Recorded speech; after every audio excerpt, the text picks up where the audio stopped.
Good morning, everyone. Welcome to Boulder City. This is very, very nice to be out here today. So with that, I believe our first order of business this morning is roll call. So if we could please call the roll. Senator Goycochea, absent. Senator Hansen. Here. Assemblywoman Hansen. Here. Mr. Banuelos. Commissioner Jones. Present. Vice Chair Scheibel. And Chair Carlton. And I am here. Thank you all very much for being here. I'd like to go ahead and officially call this meeting to order. Good morning and welcome to the second meeting of the Subcommittee of Public Lands, which is a part of the Joint Interim Standing Committee on Natural Resources. So for those listening in today, we are meeting in the council chambers in Boulder City. We have a full agenda today and we'll be receiving several presentations regarding water. Unfortunately, Senator Goycochea is not able to be here with us, but we have today with us Senator Hansen as his alternate for this meeting. So welcome, Senator Hansen. And at a point of personal privilege, I never had an opportunity to publicly thank you for your very nice comments on the Senate floor just about a year ago today as I was leaving the legislative building. So I want to thank you very much for all the very kind words that you had. Bipartisanship is still alive as long as we can arm wrestle. They were sincere. And I thank you very much. And we're going to miss you with 24 years of experience too. Thank you. I appreciate that.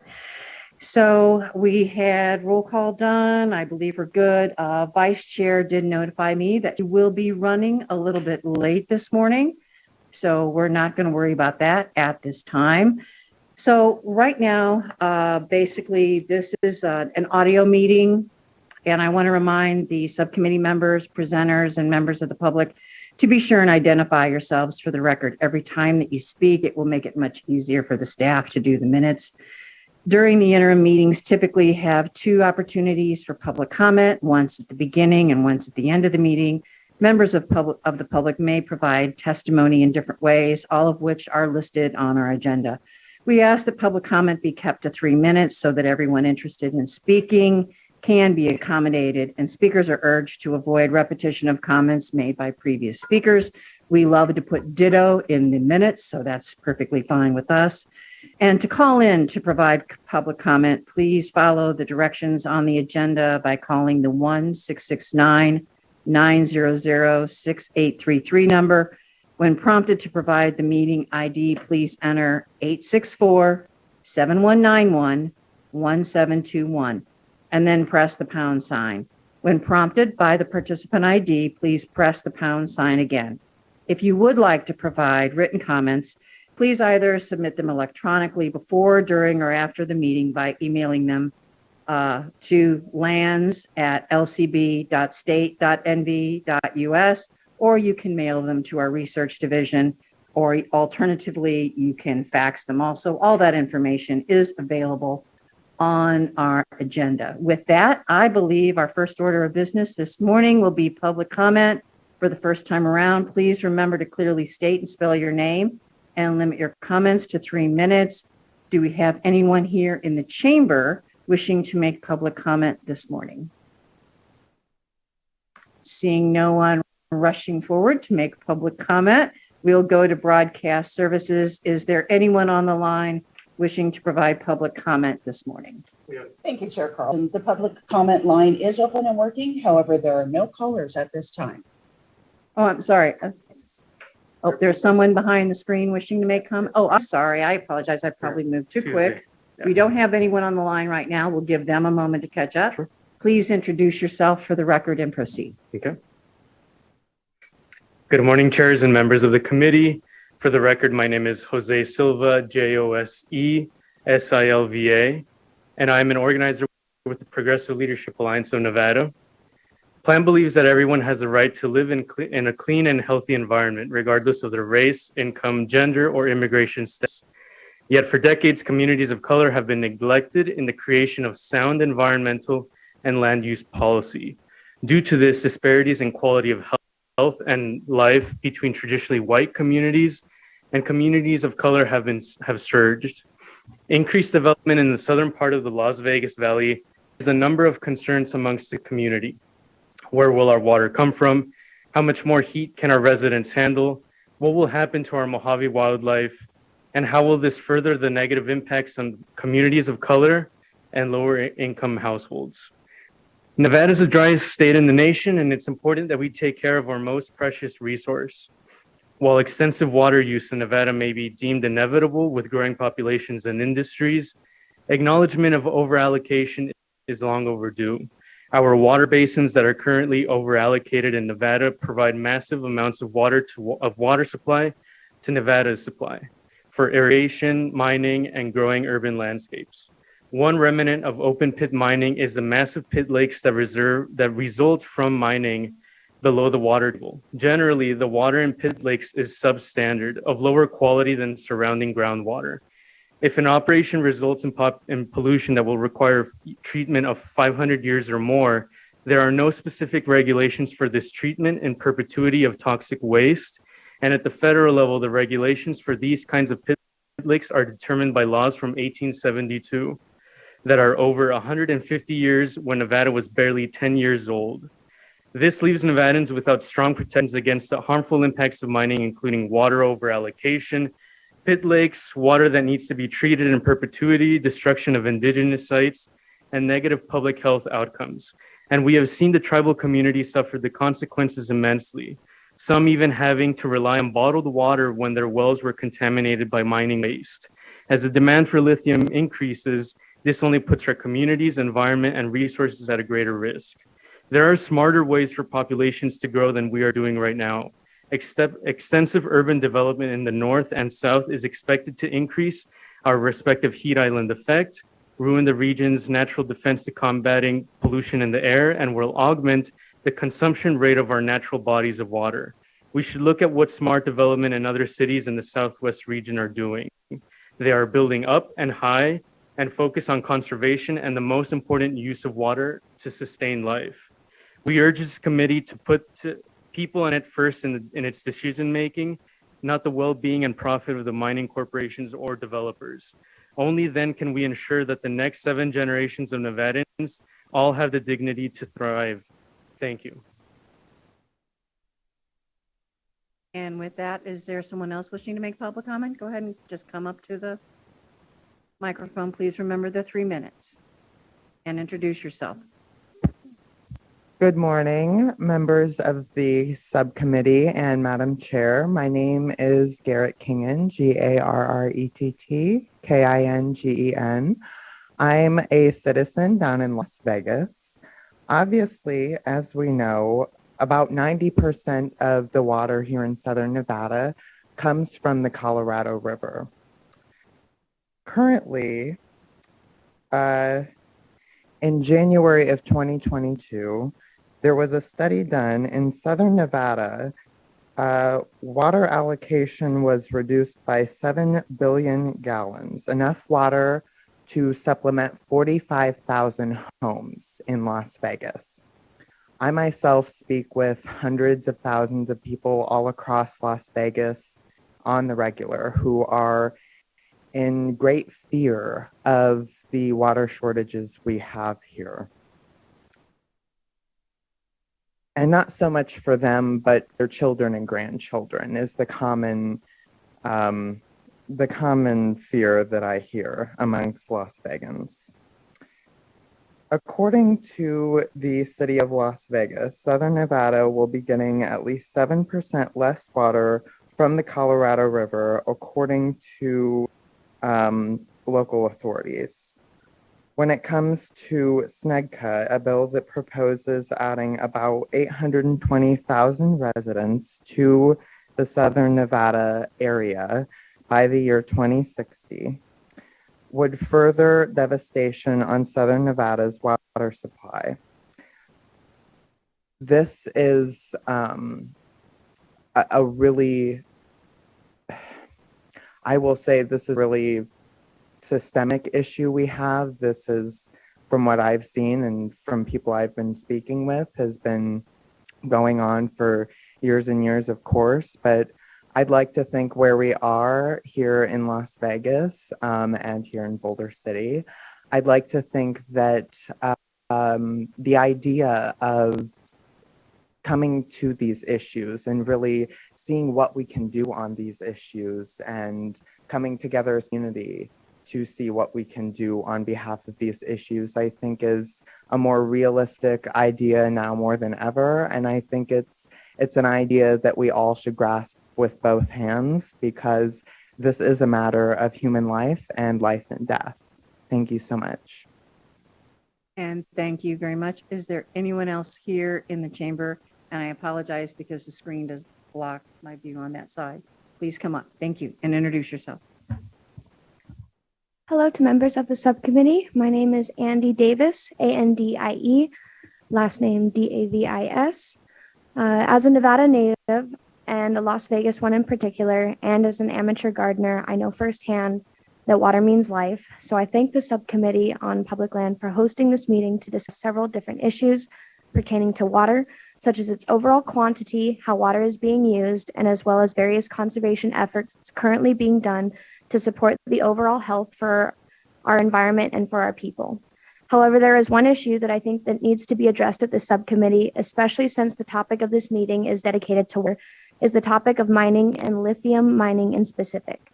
The environment or the environmental impacts of lithium mining include not only water loss, ground destabilization, habitat degradation, loss of biodiversity, increased salinity of water and soils, and increased toxic wastes. All this leads to the increased desertification of the fragile Nevadan ecosystem we reside in, including the contamination of both water and soil. On the issue of water loss, with water loss as it takes over 500,000 gallons of water to mine 1 ton of lithium, with Lake Mead at record low levels and in the current state of drought, it poses the question, where would this water come from? I realize that lithium mining is one of the main components that can power electric cars, which is a sustainable alternative to most vehicles that rely on fossil fuels. However, is that enough to outweigh the cost of mining? I implore the subcommittee to consider alternatives to this, such as directing funds to fixing already existing public infrastructure and making public transportation more accessible to folks within my community, or funding research that looks into more sustainable alternatives to mining, or looking into maybe using gray water instead of fresh water to be used towards mining.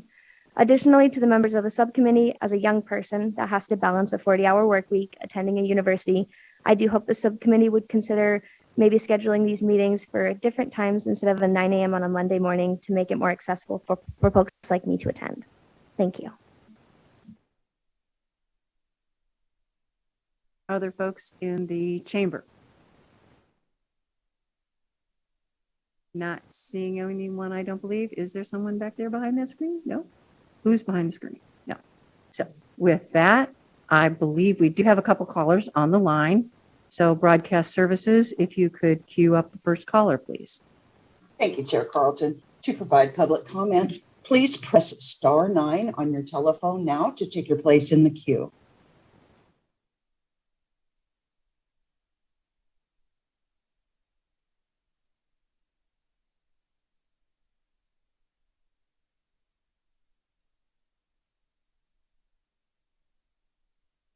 Caller, you are unmuted. Please begin.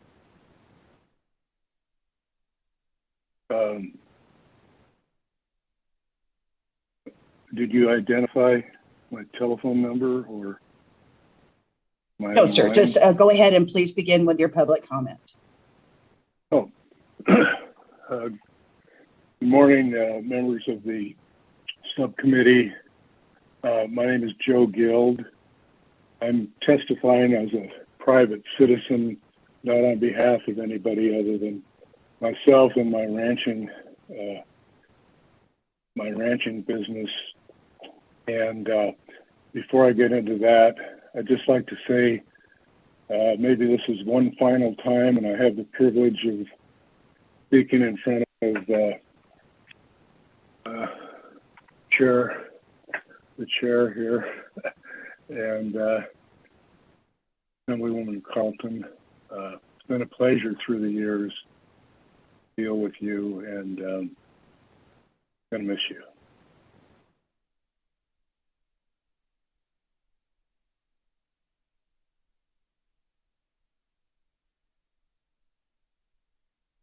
Mr. Guild, is that's your public comment?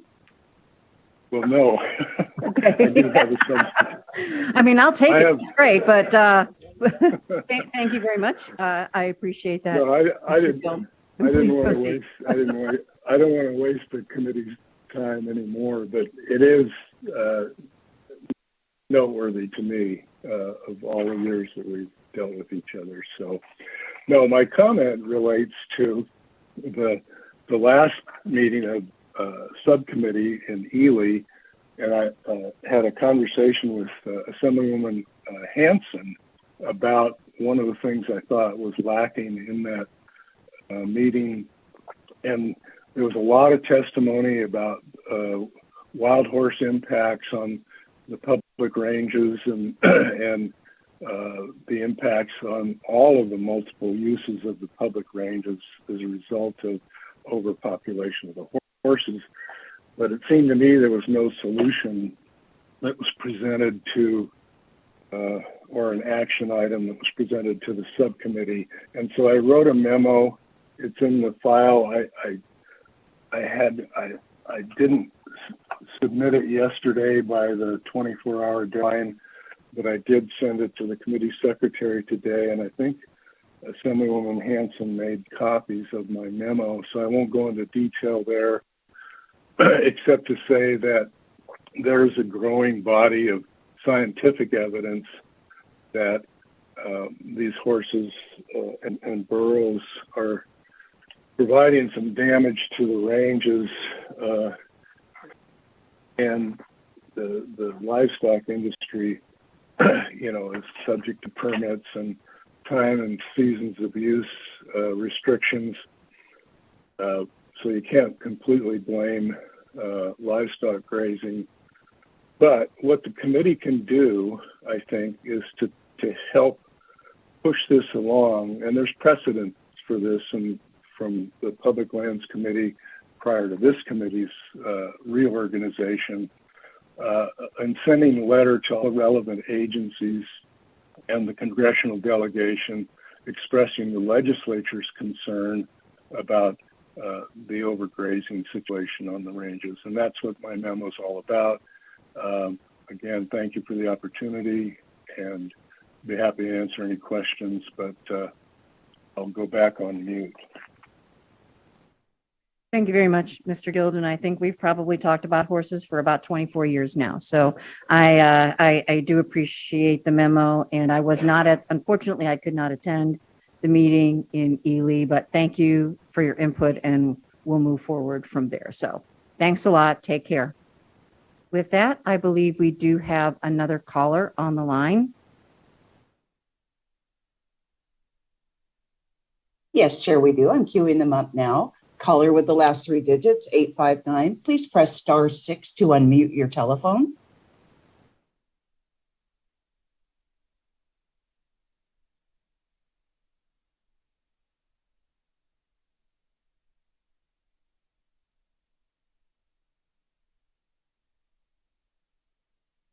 Chair, it looks like the caller is not here to provide public comment. The line is open and working. However, there are no additional callers at this time.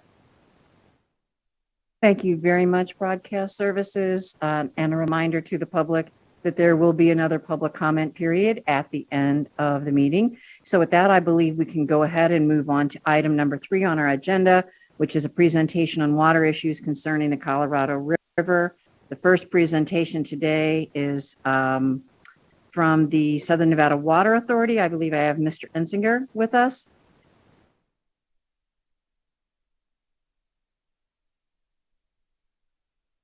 Good morning, Mr. Ensinger. Please proceed when you are ready.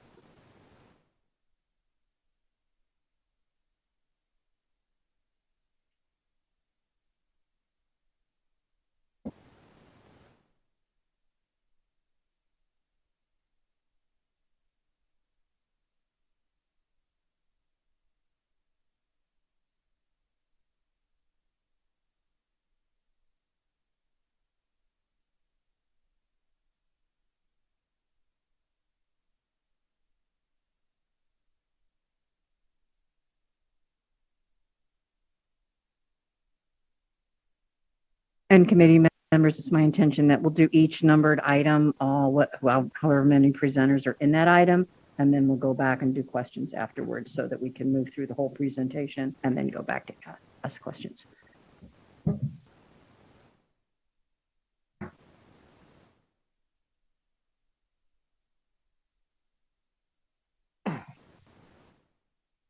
There we go. We'll make it work. I'm going to slide one way or another. I'm not sure which way I'm blocking more of your views. Good morning, Madam Chair, members of the subcommittee. My name is John Ensminger. I'm the General Manager of the Southern Nevada Water Authority. I'm going to go ahead and jump right into the presentation. I think as most of the subcommittee members are aware, Southern Nevada is highly reliant upon the Colorado River for our water resources. We get 90% of our water supply from the Colorado, the other 10% coming from the aquifer that underlies the Las Vegas Valley. Another way of looking at that is 90% of the water supply for 76% of the state's population comes from the Colorado River. And it is a system that is imperiled. There's really no other way to say it. If you look back to the turn of the century, red is below average, blue is above average. So we actually have 5 years between the turn of the century and 2021 that were above average, but this period of record includes 2002, which was the driest year in recorded history, 2012 and 2013, which were the driest back-to-back years in recorded history, right up until 2020, 2021, which have now eclipsed those as the driest back-to-back years in recorded history. And the ramifications can be seen in these three pictures. We went into this century with Lake Mead essentially full. In the first 5 years, we dropped from full to less than half full, and we've kind of bumped along since then. But the last 2 years have really had a dramatic impact, and now we sit at 34% capacity in Lake Mead. Locally, we're seeing this. This is a picture of the upper intake that was built by the federal government and came online in 1971 and was the first access for Las Vegas from Lake Mead. I don't have an updated photo, but as Commissioner Jones is aware, we showed an updated photo at our board meeting last week. That intake's now about 7 feet out of the water. So just in the span of from April 25th until last weekend, the lake's gone down another 6 to 7 feet. So this is a graphic of our water infrastructure in Lake Mead, that higher intake with the snorkel on it. That's that picture I just showed you. So that's that infrastructure that was built in the 70s. Fortunately, we now have online our low lake level pumping station and our third intake, which gives us access to pump 900 million gallons a day from elevation 875 in the lake. We're sitting at about 1050 today. That's a critical elevation because at 895, that's what's referred to as dead pool. That's where the Bureau of Reclamation cannot physically pass water through Hoover Dam downstream to Arizona, California, and the country of Mexico. So even in the most dire of hydrologic conditions, we're essentially guaranteed to always have 20 feet of water over our lowest intake. This is way too busy of a slide for the kind of presentation we're given right now. And Mr. Prairie could certainly expand upon this next if you have any questions. But this is just showing the probabilities of where Lake Mead's elevation is going to be over the next 24 months. So again, we're sitting a little above 1050 today. There's about a 43% chance we're going to be below 1025 by the end of 2023. So conditions are not only getting worse, the rate of deterioration is accelerating. That has all led to the federal government declaring the first ever shortage condition. Secretary Holland declared that condition in August of 2021. And what does a shortage condition for Southern Nevada actually mean? You see on the right-hand side, anywhere above 1090, we have access to our full 300,000 acre feet of legal entitlement. For each elevation below 1090, we then have a deduction from our legal entitlement. So this doesn't mean we actually have to use less water than we're using today. Shortage is a legal definition within federal law. So you see today we're in that first tier of shortage between 1050 and 1075. So our legal allocation is reduced from 300 to 279. We are almost certainly going to go into a tier 2 declaration for 2023. So we will be reduced to 275. The good news is last year we used 242. So again, shortage is a legal definition, and at least for Southern Nevada, what it means is for the immediate future, we have less extra water. So even with these shortages being declared by the federal government, we will actually be banking extra water in Lake Mead this year. Turning our attention upstream quickly, the infrastructure that's become most imperiled in the last 3 to 4 months has been at Lake Powell, not at Lake Mead. The federal government just in the last 3 weeks took 2 actions. One, to reduce 500,000 acre feet from Flaming Gorge downstream into Powell, and the other to retain 480,000 acre feet that was scheduled to be delivered from Powell to Meade, so 980,000 acre feet in total. And all that's really with the goal of protecting powerhead at Glen Canyon Dam. Again, Mr. Prairie can address this in more detail if you would like, but Glen Canyon Dam is the critical facility for our nation's black start capability on the Western grid. Below 3490 currently, that's also 100% of the water supply for Page, Arizona, and some of the communities of the Navajo Nation. So very important to protect those elevations, and Nevada fully supported the secretarial action to do so in the immediate term. Going through some of our cooperative agreements in the lower Colorado in 2019, we entered into the Drought Contingency Plan with everybody, Arizona, California, Nevada, agreeing to put additional water into Lake Mead in order to protect those elevations. We've taken a number of actions over the last 2 decades. And again, this is a little bit busy slide for the scale we're able to see today. But basically what this is showing is, absent all of the cooperative actions between the 3 states, the water users, the environmental communities, Native American tribes, and the country of Mexico, Lake Mead would be 67 feet lower today than without those cooperative actions. So as dire as the hydrology is, it's important for us to keep in mind that we do have tools available to us to preserve these critical elevations if the region can continue to work together. Another plan that was completed just at the end of 2021, in December of 2021, again, the 3 states came together and agreed to leave another 500,000 acre feet in the lake this year and another 500,000 acre feet in 2023. So continuing conditions getting worse, but continuing cooperation ramping up. This is just showing the 3 types of water in SNWA's resource plans. We have temporary water, permanent supplies, which is our Colorado River, and future resources. Our temporary resources are our bank supplies. So we've banked water in Lake Mead, we've banked water in Arizona, California, and even gotten contributions from Mexico's treaty allocation. You see there we have 2.2 million acre feet of water in these temporary bank supplies. And again, we used 242 last year, so 8 to 9 years of our current demands in these temporary supplies. We also have new supplies on the way. We have engaged in a cooperative partnership with the Metropolitan Water Agency of Southern California. And what they are planning on doing is taking all of the wastewater that Southern California currently discharges into the Pacific Ocean, treating that wastewater and recharging it into the aquifers in coastal California. And then they can take that out for use of their residents in exchange for our capital contribution. And our board has already allocated a $750 million contribution from Nevada to California. They will leave a portion of California's Colorado River water in Lake Mead for our use. So if you look at our resource plan, you can see the dark blue is our permanent supplies. The light blue is that California water.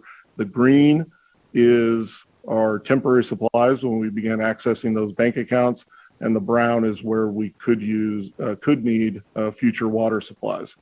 So if we look at the upper demand scenario, which actually outpaces SEBR projections by a couple percent, you see as long as we can hit our conservation goal, of moving from 112 gallons per capita per day to 86 gallons per capita per day by 2035. We still continue to have a very solid water resource portfolio here in Southern Nevada. And then this is my last slide. I could have spent my whole presentation and much longer talking about conservation, as Commissioner Jones knows. But essentially, for anybody who wants to know more about our conservation efforts, we have first taken into account increasing local temperatures and increased our projection that if we do absolutely nothing, our gallons per capita per day will go up from 112 to 123, just because of warmer local temperatures. We then fight downhill from 123 to 86 by taking every conservation initiative in our resource plan, quantifying achieving that initiative in a gallons per capita per day savings, and then show the roadmap for how to get from 123 to 86. The single biggest item on there is fully implementing AB 356, which is the removal of non-functional turf. I saw Assemblyman Watts in the audience, so tip of the hat for his leadership in getting that through the legislature last session. Because when you start quantifying these, some of these are literally not even a full gallon per capita per day. Some of them are 0.7, but AB 356 is over 8 all by itself. So with that, I will wrap up and be happy to answer any questions. And thank you very much, Mr. Ensinger. As I said, we're going to go ahead and take the other presentations first, and then we'll open it up for individual questions after that, so we get a full picture. Okay? Thank you very much. We appreciate it. So with that, I believe we have Dr. Prairie from Bureau of Reclamation by video. Good morning. Morning. Morning, Madam Chair and members of the subcommittee. My name is James Prairie, and I'm the Research and Modeling Group Chief for Reclamation's Upper Colorado Basin region. And I'm stationed at the Center for Advanced Decision Support in Water Environmental Systems at the University of Colorado in Boulder, Colorado. And I was asked to today speak about natural flow conditions in the Colorado River Basin, both in a historical and a plausible future context, and couple that with the impacts we're seeing with the current drought. So one of the tasks that my team leads is extending and maintaining the Colorado River Basin's natural flow record, and that record represents the stream flow in the Colorado River Basin had humans not impacted the river. This record is available from 1906 to 2019 at 29 gauges throughout the basin, and we further produce a provisional natural flow estimate at the Colorado River at Lee's Ferry through the current year, 2022. Before the drought, which began in 2000, natural flow at Lee's Ferry averaged about 15.23 million acre feet. And now with the 22-year drought from 2000 to 2022, we saw an average of 12.22 million acre feet, about 3 million acre feet less than what we've seen in a long-term average, or about a 20% reduction. And this has marked a change in our long-term record. The recent drought is one of the lowest 22-year periods over the last 600 years. We've compared it with tree ring reconstructed records developed for the Colorado River Basin at Lee's Ferry. And we can see that there's maybe 3 periods in the last 600 years that have seen droughts as deep as this over a 22-year period. But in the recent period that we've seen the last 100 years, this level of drought is unprecedented. There's 2 climate variables that are strongly influencing this drought, both the influence of stream flow, both precipitation and temperature. Historically, precipitation has varied over the decades, increasing and decreasing over time, but not exhibiting any sort of downward trend in precipitation that's significant. Temperature in the basin is showing a very different signal. Temperature beginning in the early century was similar to precipitation, varying over the decades, but beginning at about 1970, we've seen a significant upward trend in the 10-year average of temperature across the Colorado River Basin. And this has remained stubbornly in place since the 1970s, continuing to increase each year. So since about 1980, the basin's also seen about a 1 degree Celsius, 2 degrees Fahrenheit increase in long-term average temperature. And this may not sound that significant, but what studies have shown is that for each degree increase in temperature on average, we're experiencing about a 10% reduction in flow. And that's what we've begun to experience under this drought already, is that temperature is influencing flow, where we're seeing similar precipitation we've seen in the past, but not realizing the stream flow from that precipitation due to this increasing temperature. And if we take this a step further and start looking at various flow projections, now looking at futures in the basin, we can look at projection summaries that came out of our 2020 Colorado River Basin Climate Hydrology State of the Science report. This is a report that was published in 2020 and provides ample information on how climate change is impacting the basin and just observations in the basin as a whole. And when we look at this report, we can look at global climate model projections, and we use these to kind of understand what the future climate may look like under this changing climate. A lot of work has relied on the historical record to look what's going to happen in the future. We now recognize that the historical record doesn't include this increasing temperature continuing in the future. So the global climate models are a space we can go look at that. When we begin to look at these, one of the key aspects we see is that these models agree on this warming. They do agree that the warming is happening across models. What they don't necessarily agree on is how precipitation is going to respond to this warming. Will we see increased precipitation or lower precipitation? Generally, what we're seeing with these models in the warming side is they indicate about a 2.5 to 5 degree increase Celsius by 2050. So that's going to further reduce the flows we're seeing from the basin on the temperature side. We are not seeing agreement on the precipitation about what will occur. We see a wide range of potential futures under precipitation. When we couple precipitation and temperature, we're seeing really on average reductions of 10 to 20%, so continuing what we're seeing right now. But we're also seeing a range of reductions up to 40% and increases potentially up to 30%. But that wide range of what's plausible is what's coming out of these studies. And this is under a moderate emission scenario. So this is not under the worst case emission scenario. So what does this mean for planners in the basin? I think in our view, one of the things it means is that there's a much wider range of plausible futures that we could be experiencing. And none of these are things that we can guarantee we're going to be at the high levels, the low levels. The concept of giving you a risk estimate of what we're going to hit is not available now under this non-stationary, which means a climate that is changing as we move in the future. We don't have a stable climate that we can use to project risk in the future. So what that really leads to is the need to develop alternatives that can work under a very wide range of possible future flows. We've worked under the idea of 15 million acre feet traditionally. We've now experienced sitting at about a little over 12 million acre feet on average for the last 20 years. We really should be planning for the possibility of 11 or 9 million acre feet as plausible possibilities that if they should come about, we have plans in place for how to address that. And I think that's what I'll leave my comments.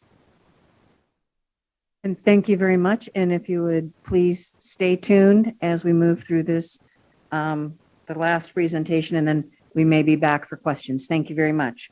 So with that, I believe our last presentation on this panel is from the Colorado River Commission, Mr. Witowski. Nice to see you.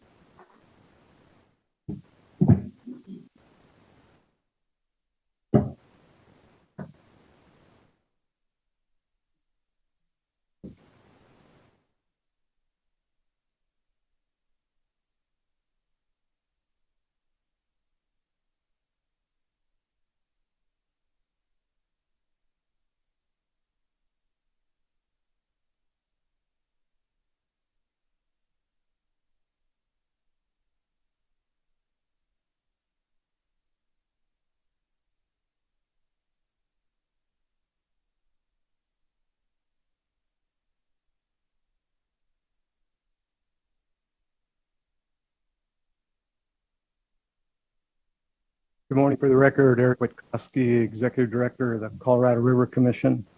My presentation is a little broader because under the Lands Committee, every 2 years, we're supposed to give kind of an update on the activities of the CRC. So it's not lost on me, the focus is on the drought, but I do have a little wider presentation with a few slides on the drought and some of the activities that we're doing. So I just didn't want everyone to wonder, what am I doing?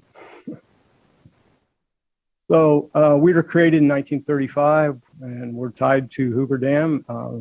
We were created basically to secure hydropower for Lincoln Power District that was created in the same year. And about 2 years later, we were able to hydropower up to Pioche for the mining activity. And then over the years, we've played a lot of roles, but purpose was to protect and hold the hydropower and the water rights for the greatest benefit of Nevada. We have 4 members, 7 members, 4 appointed by the governor and 3 by SNWA. And I do have a list of them here, and you might recognize at least a couple folks, maybe one even on the panel. We basically have 4 areas. We focus on, of course, hydropower and the allocation. We interact with the federal agencies.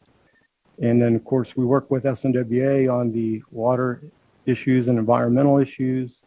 And then we also operate and maintain a high voltage system for certain customers, which is SNWA, the city and the member agencies, and also we assist the city of Boulder on various transmission projects and those kinds of things. And we also help staff the Silver State Energy Association along with SNWA, and they provide purchase power for like City of Boulder, SNWA, and the member agencies, and then CRC if we need it, and then Lincoln Power and Overton are members. I don't think that at this time they take market power from us, but they have that option. This is just an overview. The next slide here, just an overview of Lake Powell, Meade. You'll hear the upper basin, lower basin. So Lake Powell is the upper basin, and that's there's sort of a different hydropower system that's up there, and then you have in the lower basin Hoover and of course Parker and Davis Dam. Just kind of an overview how the contracts flow. Department of Interior, of course, operates the dams, and then they deliver the power to Western Area Power Administration, or sometimes we just call Wapa. If I mention Wapa, that's who we reference. We contract with them. We do the long-term contracts with them, and then we turn around and do the contracts with our 23 customers, and those customers are listed here.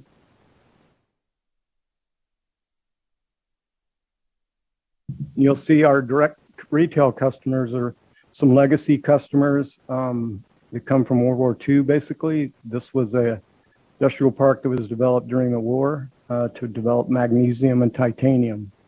Come in June of 2020, a lot of that was shut down, and it was a little uncertain what the future might hold for that. But with the invasion of Ukraine by Russia, that they may step up that, because about Boeing aircraft gets about 30% of their titanium from Russia, and that's going to change. And so we were notified that's going to step back up production, probably double it over the 6 months, and then maybe double it again in the next 24 months.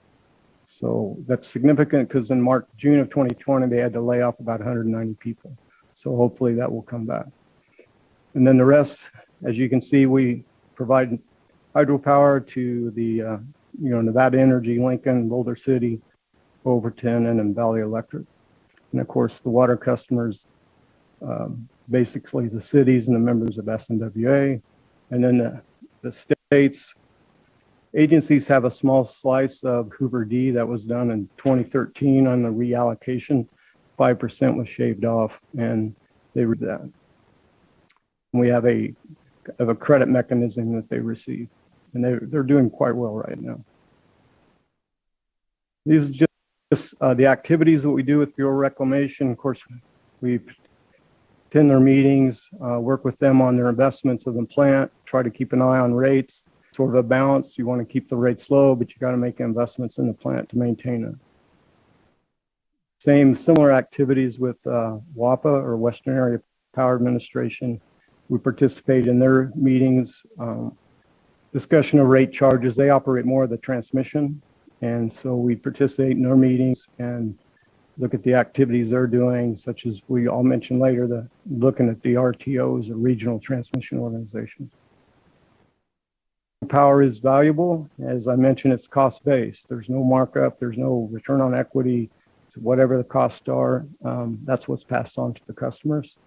And then, at least in Nevada, it's considered a renewable resource per the Senate Bill 358 in 2019. And so it helps meet the RPS, or the Renewable Portfolio Standard, for a company like Nevada Power. And then it's flexible. It can be used to help offset when renewables may be going down. It can be loaded into the hours when that other powers maybe not be available. And then, as John mentioned, it has black start capability. In case there's a huge outage, you can use it to bring the system back up. Some recent activities with Wapa reclamation. You'll see RECs and PECs. That's renewable energy credits. That's what the feds call them. Nevada calls them portfolio energy credits. And then the Western Renewable Energy Generation Information System, they call them certificates, but they're a third-party verifier. So they can verify that this certain amount of energy was created, and they're entitled to a certain amount of certificates. And so Wapa transfers them into Regis, then we can transfer them to us, and then transfer them to the customers. It just brings some confidence in the system. The other hot topic in the West is the regional market organizations. Wapa, when I say Upper Basin, is more up in Colorado. They're looking at evaluating the Southwest Power Pool, which operates mostly in the center part of the country. The Colorado and some of the utilities are looking at going that way. And Wapa in the Upper Basin is looking at doing that as well. They're doing the studies right now, and we expect if they do, it'll go in 2025.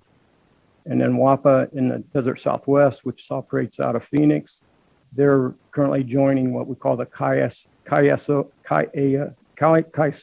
It's the California operation, but it's energy imbalance market, and it's a 5-minute market that if you need balancing power, you can reach out and get it, or you can sell into it. But it just helps to keep balancing the system. And then we participate in the governor's regional task force. There is legislation for Nevada Energy to be part of an RTO by 2030. So there's lots of discussions going on in the West on which direction to go. As far as drought operation discussions, in the Upper Basin, we participate in what we call CREDA, it's Colorado River Energy Distribution Association. And we have 5 meetings a year, plus we have committees, and they have drought operations committees watching the drought, impacts on rates, how we can manage those. And in January, we started pushing the group to consider whether we needed to look at alternative resources, because a lot of these customers are located all over the West. They're small, they're cities, they're rural, they don't have big purchasing economies of scale. So if they could either work with Wapa reclamation or just among the customers to look for renewable resources that could be near Wapa's transmission line, that might be attractive. So it's something we're started talking with them this year on, and there's meetings next month on that. On the Lower Basin, this deals with Hoover. They've always had, for years, they've had an engineering operations committee, and we recently pushed to have a subcommittee to explore with them not only drought operations, but possibly alternative resources. This is our natural resource division, and I won't run through these. I'll just go to the next slide because we'll address those. The water deliveries drought, this is basically repeats what John told about the various projects that have been various efforts that have gone on to bolster the lakes, both Lake Powell and Lake Mead.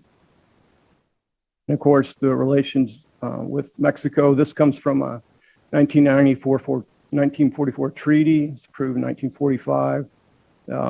Mexico received 1.5 million acre feet. And so we work with Mexico to, basically they'll share in shortages and those kinds of things, but we work to maintain that treaty.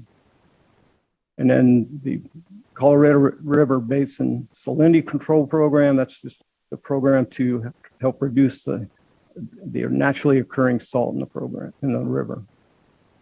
And then on environmental programs, there's 2 main ones.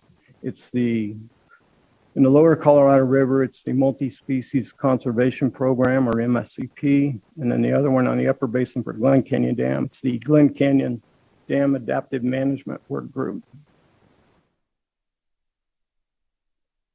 And the MSCP program, it's a 50-year program, and it balances the use of the river with conservation and native species and habitat to meet the Endangered Species Act.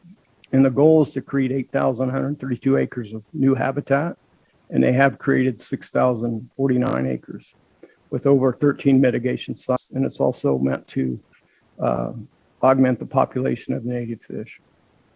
And then the Glen Canyon Dam Adaptive Management Work Group is just a advisory group for the operations at reclamation at Glen Canyon Dam. And you have various stakeholders that can provide comment and input to the operations. Jumping topics to another group. This is just the Energy Services Group, and I believe I mentioned this. We provide the staffing along with SNWA to have SSAA, or the Silver State Energy Association, which buys and power and secures power, hedges power for the various entities listed there.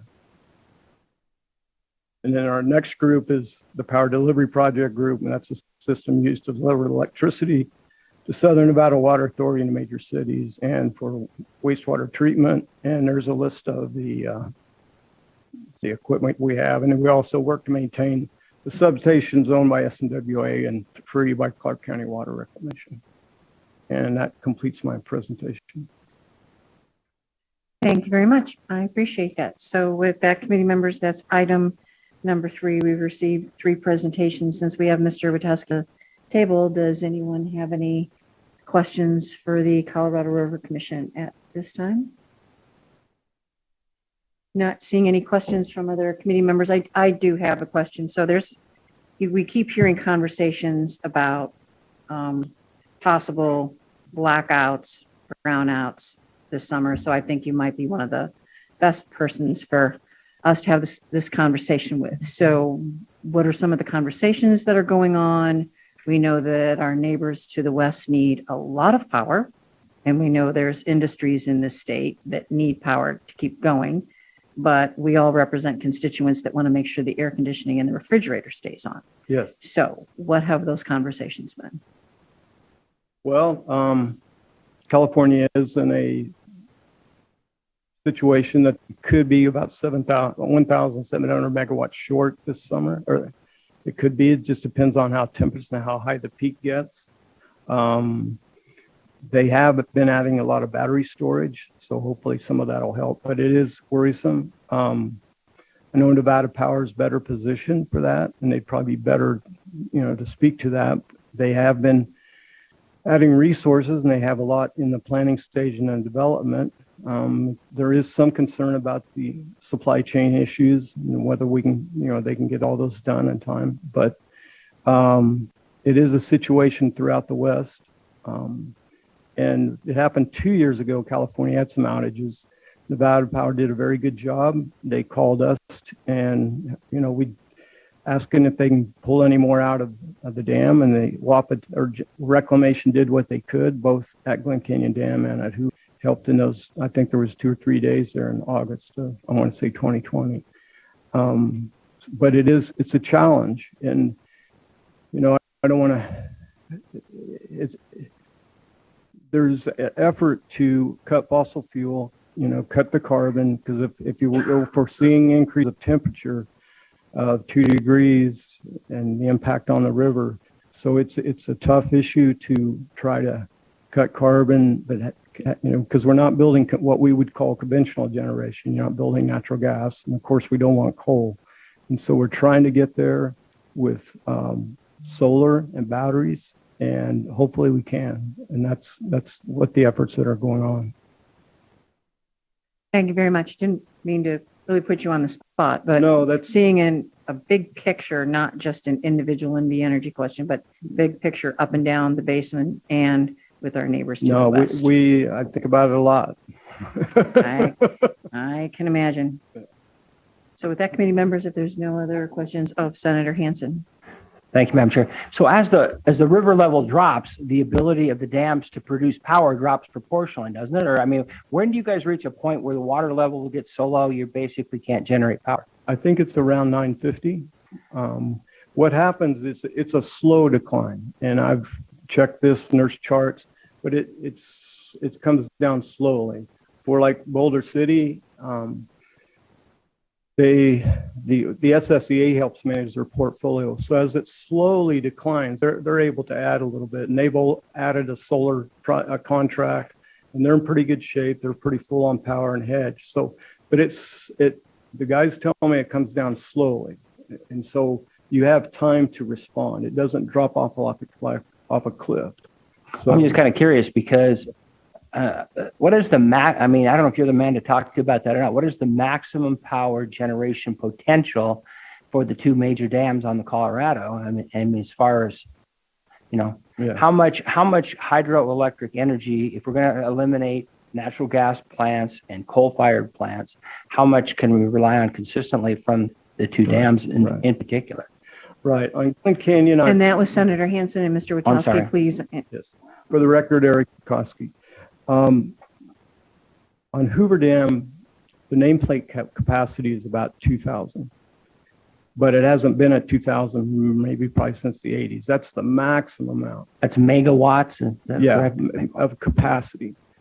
But you probably haven't seen that until they had the overflows in the 80s. But more recent years, it's been less than that. But the way to think about it, the rule of thumb I use, if we get down to 1,000, level of 1,000, you have about 1,000 megawatts of capacity. It just works out, when you look at the charts and the elevation, it's about 1,012, something like that. So you're generating about half of the full capacity of the plant, but we haven't been there in some time. So and that's similar to Glen Canyon? That one I'm just familiar with. We only have about 27 megawatts from that. Oh, it's that small there. Yeah. Oh, so Hoover's the main power. Yes. So at maximum, if everything works out perfect, you could generate up to 2,000 megawatts. Yeah. If perfect world and the river was, brimming at the top, yes. Okay. Thank you. Okay. Thank you, Senator. Seeing no other questions, thank you very much, Mr. Witowski, for being here. Committee members, are there any questions since Dr. Prairie is still on Zoom? Are there any questions for the Bureau of Reclamation? Commissioner Jones, Dr. Prairie, would you please go ahead and come back and join us for a moment? Thank you.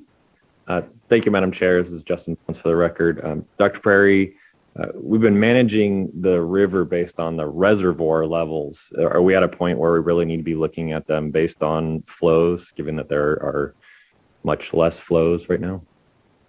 I believe there's discussions to think about that. We're not doing that at this point, really, because we're still operating under the 2007 interim guidelines, along with the drought contingency planning, which really are based on looking at reservoir levels to determine deliveries through the basin. So what happens, Justin Jones for the record, what happens, we've been managing them based on reservoirs. What happens if users start using up their allocations, their banked resources in the reservoirs? I think you're going to see the activities that occurred just this last month that you heard, where Reclamation, worked with the basin states to agree on reduced releases through Powell to protect Glen Canyon, and you also saw reductions in the lower basin use to continue to protect Meade and Powell together. So I think you're going to see continued efforts to recognize what flow projections we're seeing in the next few years and working to maintain uses that will not completely drain the system. I think that's what you're going to see. Thank you, Dr. Prairie. And thank you, Commissioner. Any other questions at this time? Senator Hansen. Thank you. Real quick, couple things. Upstream use, obviously the flow rates, 15 million acre feet is kind of, I think is that measured starting at Lee's Ferry, or where do you guys calculate? That is at Lee's Ferry. So that's kind of the compact, that's the gauge above the compact point to the upper and lower basin. Okay, I've been doing some homework on it. It's been quite interesting. The question I have is, how much increase in the upstream users? Are they typically tapping out to the maximum capacity currently when you have low flow issues on the river? They are not, and I have to be careful to make sure I understand what you mean. You're saying maximum capacity. I mean, their allocated right is 7.5, like the lower basin. They're right now using, on average, about 4.6, I believe, and they also include evaporation from reservoirs in the upper basin in that number. So, they're well below their apportionment, and their uses have been fairly stable over the last decade. They haven't been having a strong increase. Okay, well, that's kind of scary, actually. Yeah. They're only using half their capacity, and we're on the downstream side of things, Yes. and they decide to max out as the drought gets worse, potentially. The other question I have is, you mentioned a 600-year window of study. I saw one that goes back by I think you guys actually, USGS, going back 1,000 years. And one thing they mentioned in that, there were several multi-decade long periods of drought on the Colorado River historically, to where the flow got down to below, I think it was 8.1 or something for years. And I'm kind of like, you were mentioning worst case scenarios. Have you guys gone back to that level of worst case scenarios? I mean, you're that's scary, actually. Yeah, and what I was looking at is kind of the most recent reconstruction. They're both by Dr. Miko out of University of Arizona, but he has one that goes back to like 762, and then this one doesn't go back quite as far. This is a more skillful projection going back. That's why we've been using this one. But yes, it's the medieval drought period is this period that's about a 50-year period of flows below what we've seen now. So it's just really good to note that even without climate change, there are these mega droughts, as they call them, when they're going over decades of drought that have occurred historically. And that's not with the warming we're seeing. So that's the part right now that we're really trying to be cognizant of, is this warming is impacting this drought more than we've seen in the past. And, are we in a new normal is a key question we are asking right now.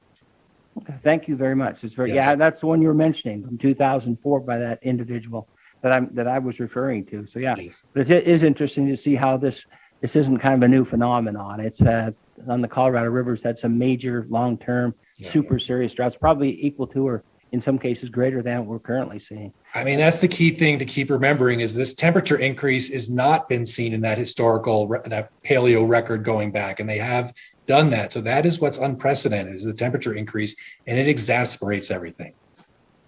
But you did mention that there are potentials, according to your models, where we may actually see increased precipitation in some models, correct? It's really wide ranging, yes. And that's the key question, is the models don't agree on what the physics are going to do under our warming atmosphere as far as rain. So, I will, as a planner and talking with planners, I'll just say that we need to be ready for all these possibilities. And it could be an increased flow, it could be a decreased, and we need to have contingencies for both. Let's pray for increase. So, well, thank you. Thank you, Madam Chair. Yes. And thank you, Senator. Yeah, the decrease is the scariest. If it increases, I would love to see it flow over again. Agreed. As before. So that one's a little easier to adjust for. So with that, with no other questions for Dr. Prairie, we had Mr. Enzinger earlier. Are there any questions for Mr. Enzinger? Commissioner? So, and then Senator, you said quick one. I'm going to hold you to it. Okay. So Commissioner, I'll allow you to go first, because once I let him loose, who never knows. Understood. Thank you, Madam Chair. Justin Jones for the record. Mr. Ensminger, appreciate your presentation. I had two questions for you. I know there's concerns about water affordability. What are your thoughts on that? And then perhaps more importantly for this group, since the whole idea is to provide recommendations or ideas for legislation, you worked very closely with Assemblyman Watts last time. Is there anything else when you're looking at 15 different things that we need to do in order to get to 86 GPCD that would be beneficial from the legislature? Sure. Happy to answer both questions. I guess the first one, and it's a longer answer than the chair is going to allow me to give, but if you come at the affordability of water, you're almost inevitably talking about the difference in philosophy between water as a pure commodity and water as a public trust.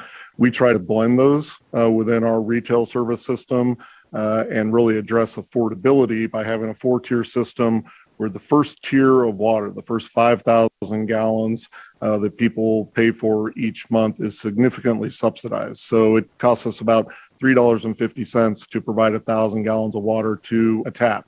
Those first 5,000 gallons, you're only paying about $1.17 a thousand gallons. You have a 65% subsidy really to protect, those at-risk communities within Southern Nevada to make sure that the public trust is being met.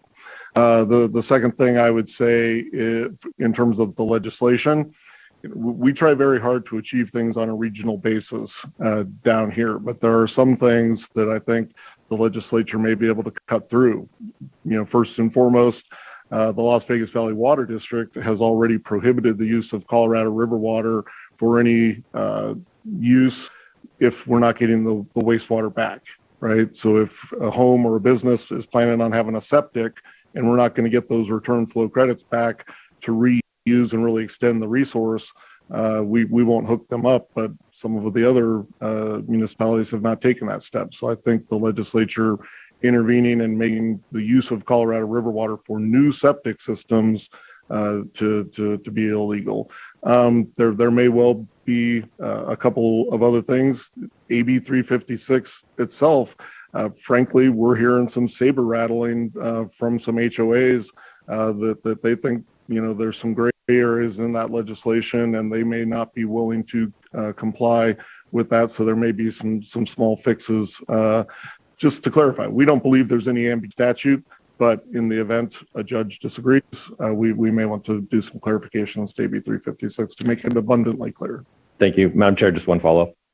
I know I'm aware since I'm on the SNWA board, but could you maybe just walk real quickly through what the SNWA did with ERPAC and deciding on what the language would be for non-functional turf? Sure.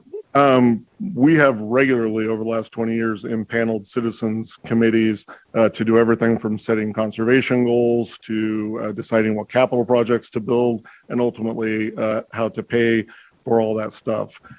The AB 356 itself required the impanelment, what was ultimately called the NTRAC committee, the Non-Functional Turf Advisory Committee, that met for, I believe, about 5 months, did site visits, went out and saw exactly, where turf in our community was actually being utilized by our citizens and where the turf really was only being walked on by the people who mowed it. Did different definitions for parks, for schools, for businesses, and came up with those uniform definitions that are now in the process of being implemented across jurisdictional lines. So there's the same rules of the road in Anthem, Summerlin, and Aliante for the implementation of that process. Thank you.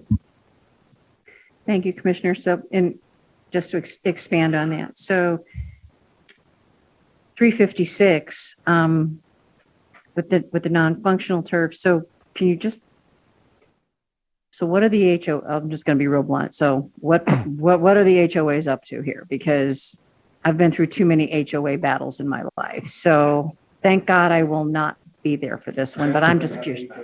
I just want to know what they're thinking. And I wish I could answer that more precisely. We're right now grumbling. But I would also say we have seen just this calendar year, Green Valley Ranch has taken out, I believe, 300,000 square feet of turf. Howard Hughes Corporation is leading the charge in Summerlin.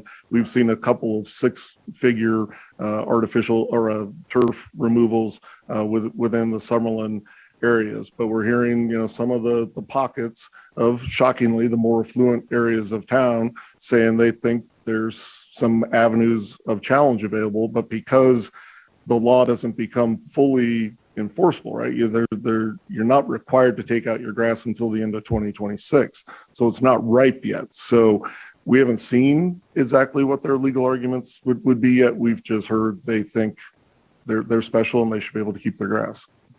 Well, I don't want to send people into a tizzy, but it might be time for a non-functional turf rate. So happy to help you design that rate. Okay, with that, Senator Hansen. Thanks, Madam Chair. You guys used 242,000 acre feet of water. You got 2.2 million acre feet of water. You got a chart here that shows all sorts of other areas that have banked water. I'm just curious, at some point, if the river drops to a certain level, will the feds force you to use your stored water rather than use your Colorado River water? Well, I don't think they're going Mr. to Enzinger, force. for the record. I'm sorry, Ms. Swinger, for the record. I don't think they would be forcing us. It would get to, we have very clear rules of the road down until 1025. You know, after elevation 1025, there has not been agreement about just how deep those shortages might get. So say, you know, in a scenario where, you know, we had to take an additional 20,000 acre feet of reduction, and you could actually get to where our basic allocation isn't covering us, that's when we would pull on those banks. But as long as our available basic apportionment after shortage cuts and our annual, because you can't take all that bank water out in 1 year, right? There are annual limitations to how much you can withdraw.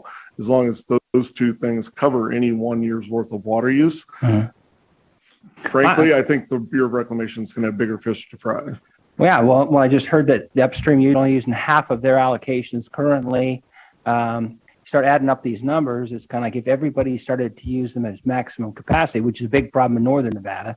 You know, all our basins are over allocated because everybody's now using them at maximum capacity. I think you deserve quite a compliment, though, considering you got 2.2 million acre feet of water in storage through a pretty severe drought window. And, you know, that's a real compliment to you guys to be able to actually, in a time when, you know, obviously the flows are down substantially in southern Nevada, you guys be able to bank that. So, yeah, you know, everybody beats up Southern Nevada Water Authority all the time. You're kind of like the bad guys on the block. But I must say, there's been some really excellent long-term planning to have that level of storage available for Las Vegas use. So, with that, thank you, Madam Chair. You're welcome, Senator Hansen. It's their Citizens Committee that did the hard work, and I can say that because I served on one. So with that, thank you very much, Mr. Ensinger. We appreciate it. I'm sure committee members are going to have other questions in the future. We know how to reach Mr. Belanger in a heartbeat. So thank you very much. So next, under item number 4, we have water issues again. The Nevada Division of Water Resources and Department of Conservation and Natural Resources. Mr. Sullivan, Ms. Fairbank, welcome. Come on up, get settled, however you'd like to do this. You're tag teaming it, which is fine with us. Proceed when you are ready.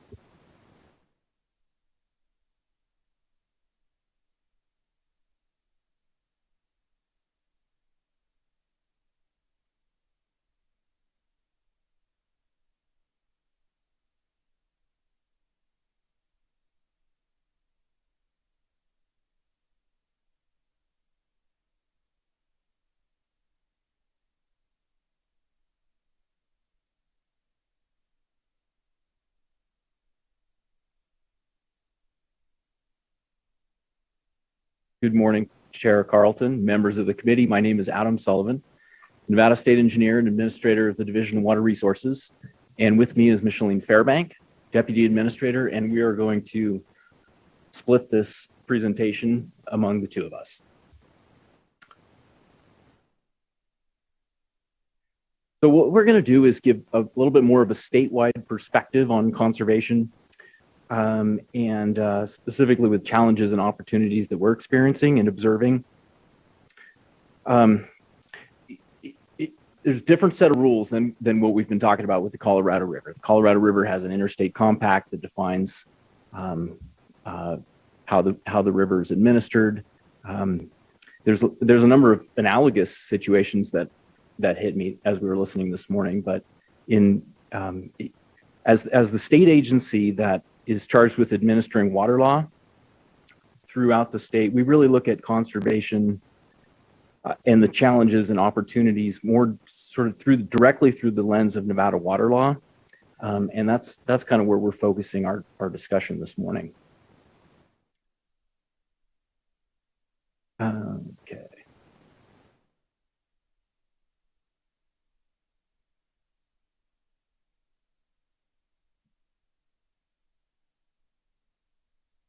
There we go. So although there's really a lot of effort statewide to be realistic about the water budget and working within the water budget that is available and implementing smart conservation measures, Nevada's water law has limitations and in some ways has the potential to actually impede efforts to conserve water. Water law is really effective for its core function of appropriating water for beneficial use. It's well established. It is largely unchanged from when it was originally established. But today, where our population is approximately 30 times larger than it was when water law was initially established, and we're facing a number of different sort of constraints and expectations. There's different kinds of demands on the state to address the problems that we're facing. So when we're responding to those issues in the context of Nevada water law, there are limitations with regard to managing shortages in groundwater, encouraging conservation, supporting localized solutions, maintaining sensitive environmental resources, and considering multi-generational long-term sustainability into the future. The principles are in place to support the intent of some of these efforts, recognizing that water is a public resource, that we have a priority system that is designed to be implemented where there's not enough water to go around. But we're going to give some examples here of where we are coming up short because of limitations in water law.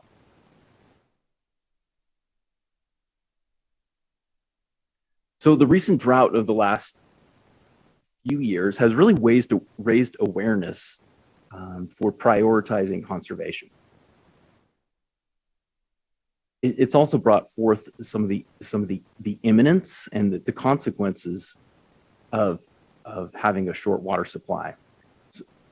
So the state is responsible for carrying out water law in a consistent manner statewide, maintaining records, data to support the state on a larger basis. Counties are responsible for developing county resource plans to meet their long-term needs. And local communities are those most directly affected by the consequences of these efforts, and are also the most equipped to know or understand the localized circumstances. So working together, it's critical to have effective implementation of all these levels working together. So as a state agency, we've really tried to make an effort to hold public meetings in different communities that have different kinds of circumstances and discuss the data that we have available, what the options are for dealing with responding to drought, declining water levels, water shortages, what the state can do to help implement reasonable local solutions. And there really is a lot of good news in this front, the way that I see it. Las Vegas, of course, is a good example of implementing effective water conservation measures within the municipality. Up north, there's also a lot of good examples of current actions to implement conservation. For instance, in the Wapa River Basin, irrigators are realizing the circumstance that they're in and are working together to implement voluntary conservation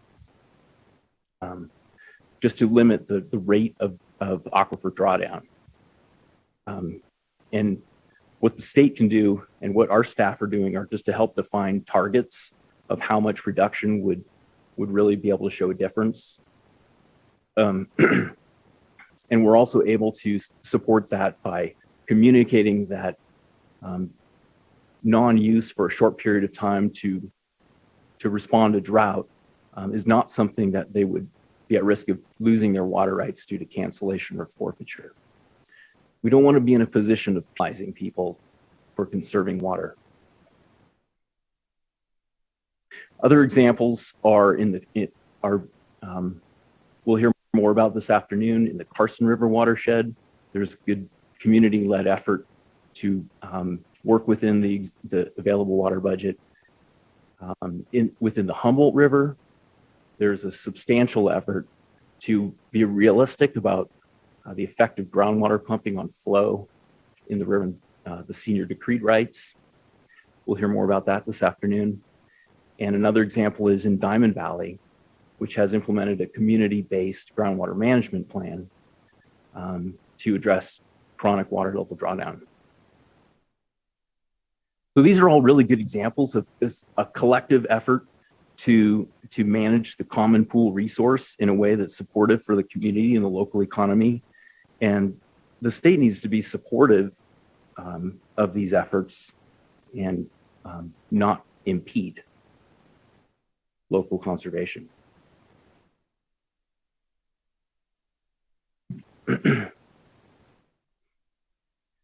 So what we're experiencing, and my concern is that it might get worse over time if we don't respond to it, is that water law can impede innovative localized solutions.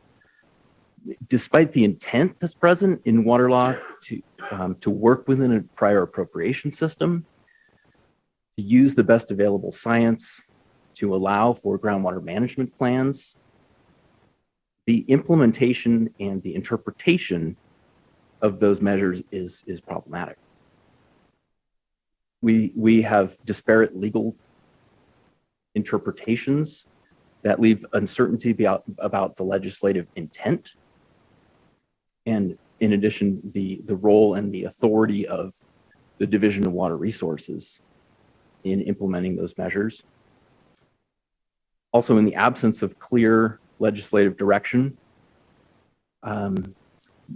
it invites differing interpretations.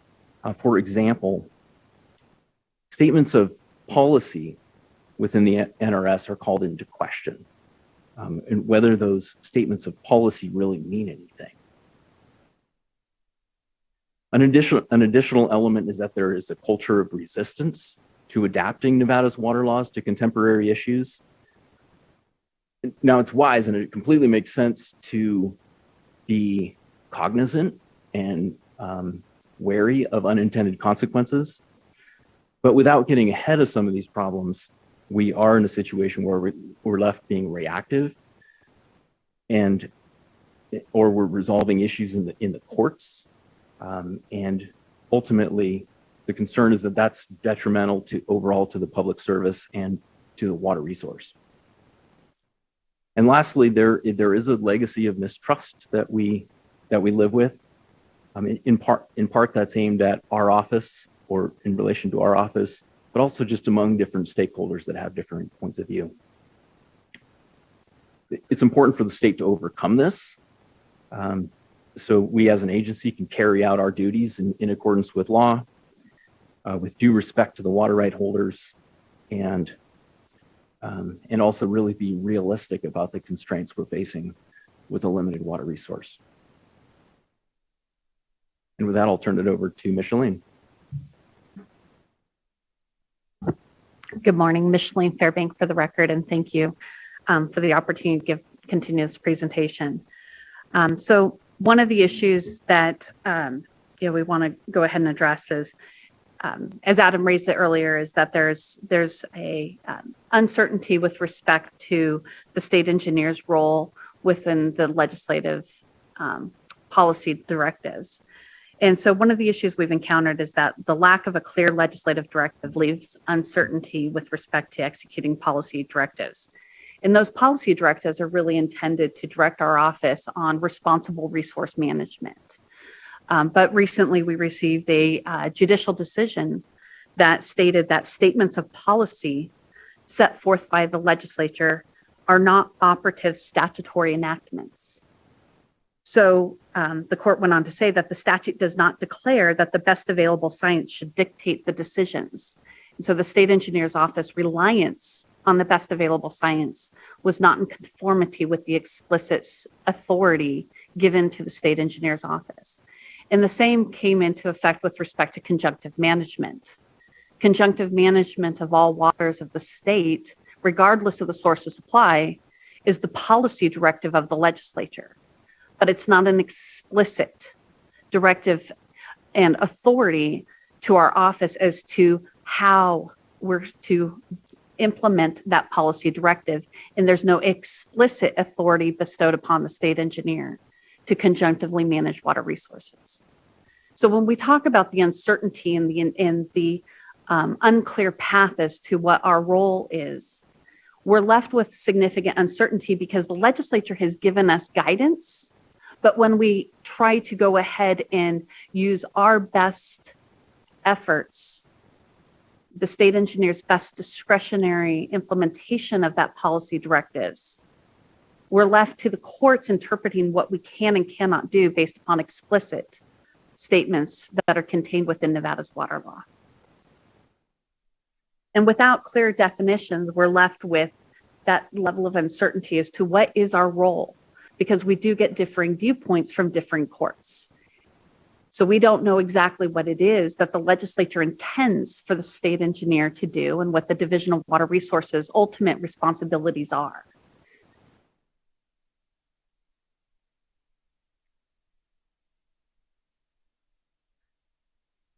And with that, we're left with limited statutory tools.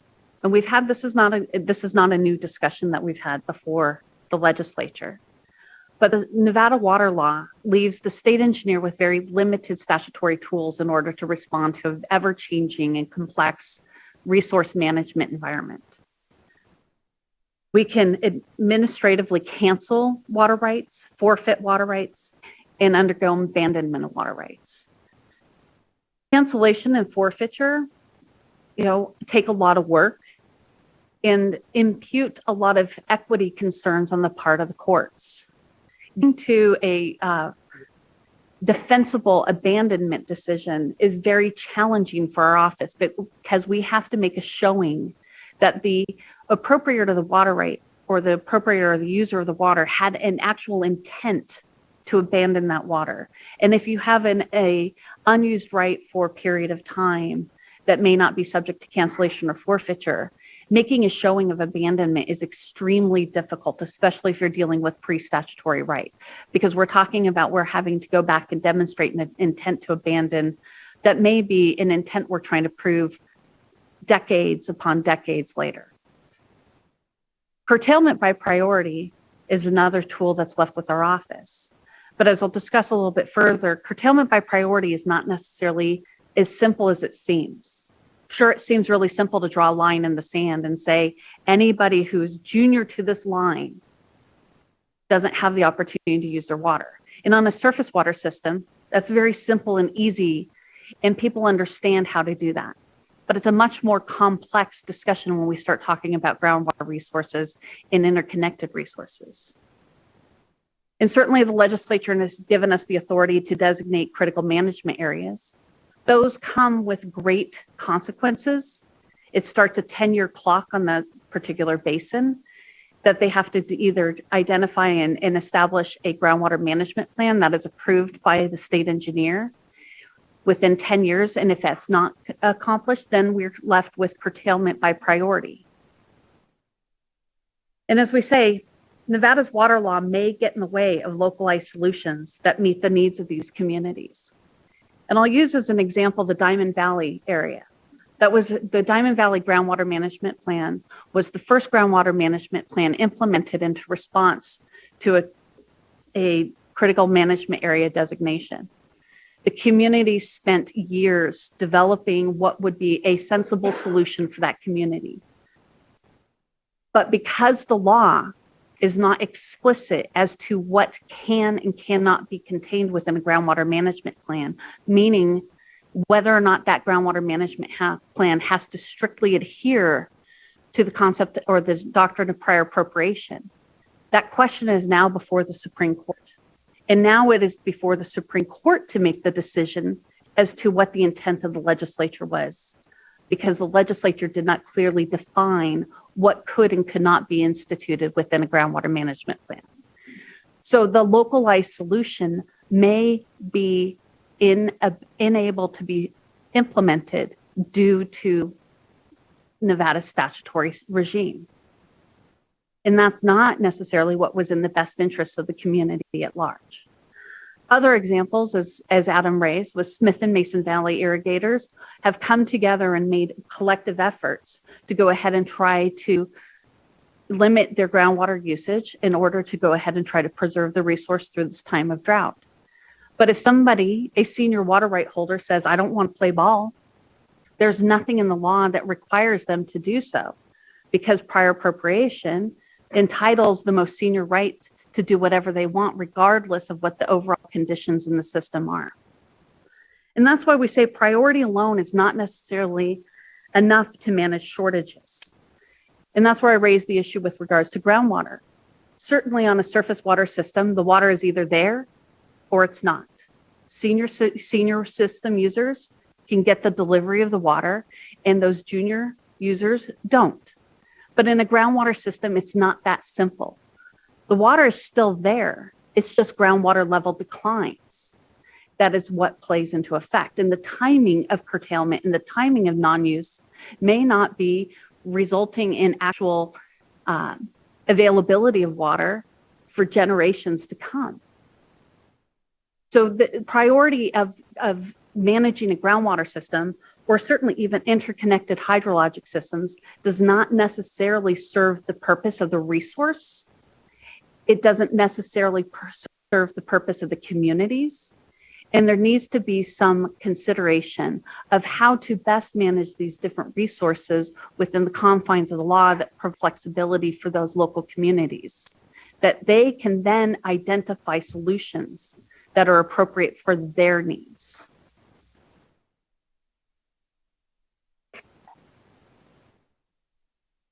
Additional challenges that the division has is that the Division of Water Resources is underfunded. Absent appropriate resources, we're unable to meet our basic obligations, let alone be more proactively engaged in water conservation efforts. Currently, the division has been, like most of the state, experiencing pervasive vacancies, inability to recruit and retain employees. And that is putting us behind even doing our core functions, let alone try to get ahead of different issues and different things within the state that demand our attention and time to be able to try to appropriately manage and come up with reasonable solutions with our local communities. Further, as I stated before, our mission is uncertain. Disparate court decisions, lack of legislative directives, lack of stakeholder support for guidance results in uncertainty for the agency and the staff. And not only is the uncertainty difficult because it makes it challenging to try to identify appropriate management strategies, but it has a significant impact on employee morale, further contributing to the challenges in retention and employment of new staff. And finally, long-term management requires innovation.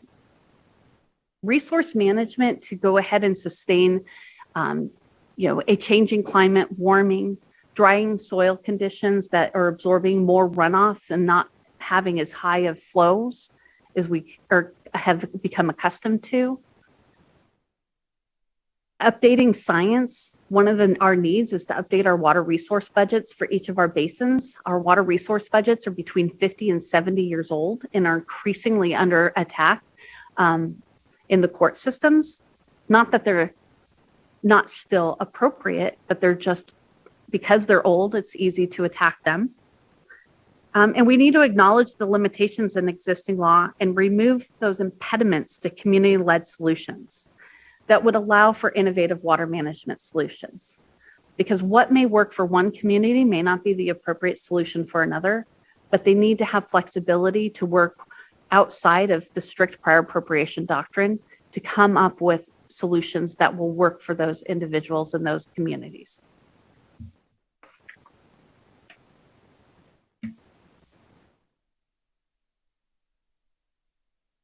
Thank you very much.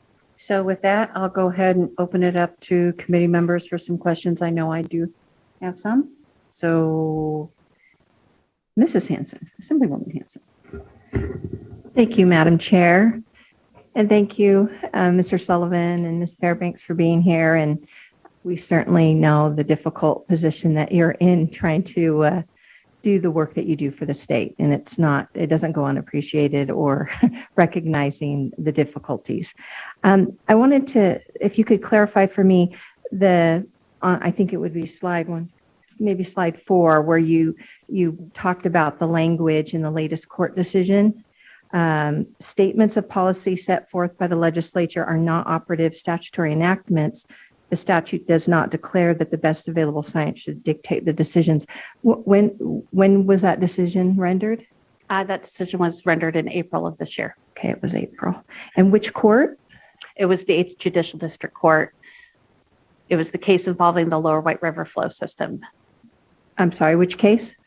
Involving Order 1309, which relates to the Lower White River flow system.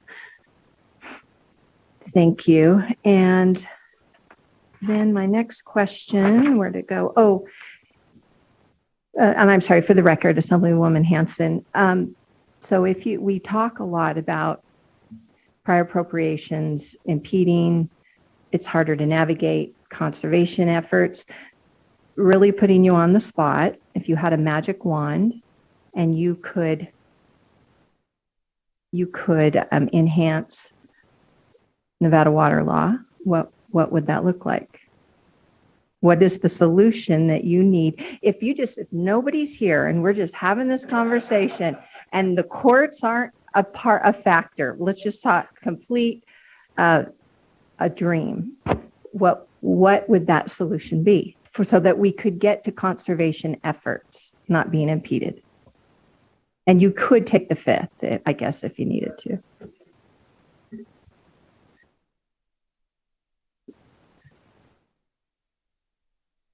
A couple things that come to mind that I think are reasonable ways to look at it are Mr. Sullivan, for the record. Oh, sorry. Clarifying legislative intent where we have had different sort of conflicting interpretations. And the specific areas I'm talking about are conjunctive management, protecting environmental resources, the strict curtailment by priority in groundwater systems like Micheline was referring to. That's something that was a principle that was written for surface water. It's been sort of adopted for groundwater systems, never really been implemented. How would that work? And then a big one is balancing the tenet of beneficial use with the need for long-term resource planning. And that is probably most prevalent in municipal systems, but really with all manners of use, that's a consideration. A couple other things are incentivizing conservation for irrigation, and the scope of where GMP, groundwater management plans, or critical management areas are determined, what the scope of a groundwater management plan would be, could not be. And Micheline Fairbank, for the record. I think to build on what Adam stated was going back to the beneficial use. So current law states that beneficial use shall be the basis, measure, and limit of a right. Oftentimes, I engage in conversations with our other Western state colleagues, and we talk about the difficulties we face with forfeitures and cancellations, and they're mind blown as to how difficult it is for us to take off the books unused water. And because in many of our Western states, use it or lose it, and the lose it is very seriously considered and adhered to and honored by the court systems.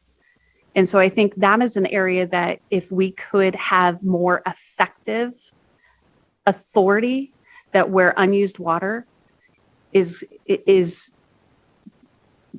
gone or no longer part of the the portfolio, that would help us significantly, at least start to get the first toehold on the problem.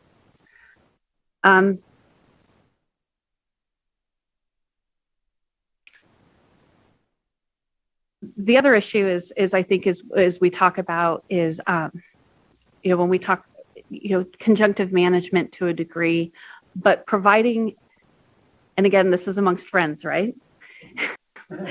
But is really giving the express acknowledgement to the Office of the State Engineer to administer water rights based upon the resource of the water right, not artificial administrative boundaries. We have to acknowledge the scientific interconnectivity of water basins. And that's one of the things that we talk about disparate court decisions, is we've had a court that made a finding that potential impact that was hundreds of years in the future of an upgradient groundwater basin precluded the appropriation of additional rights because at some point indeterminate in the future, that water was already appropriated in down gradient basins.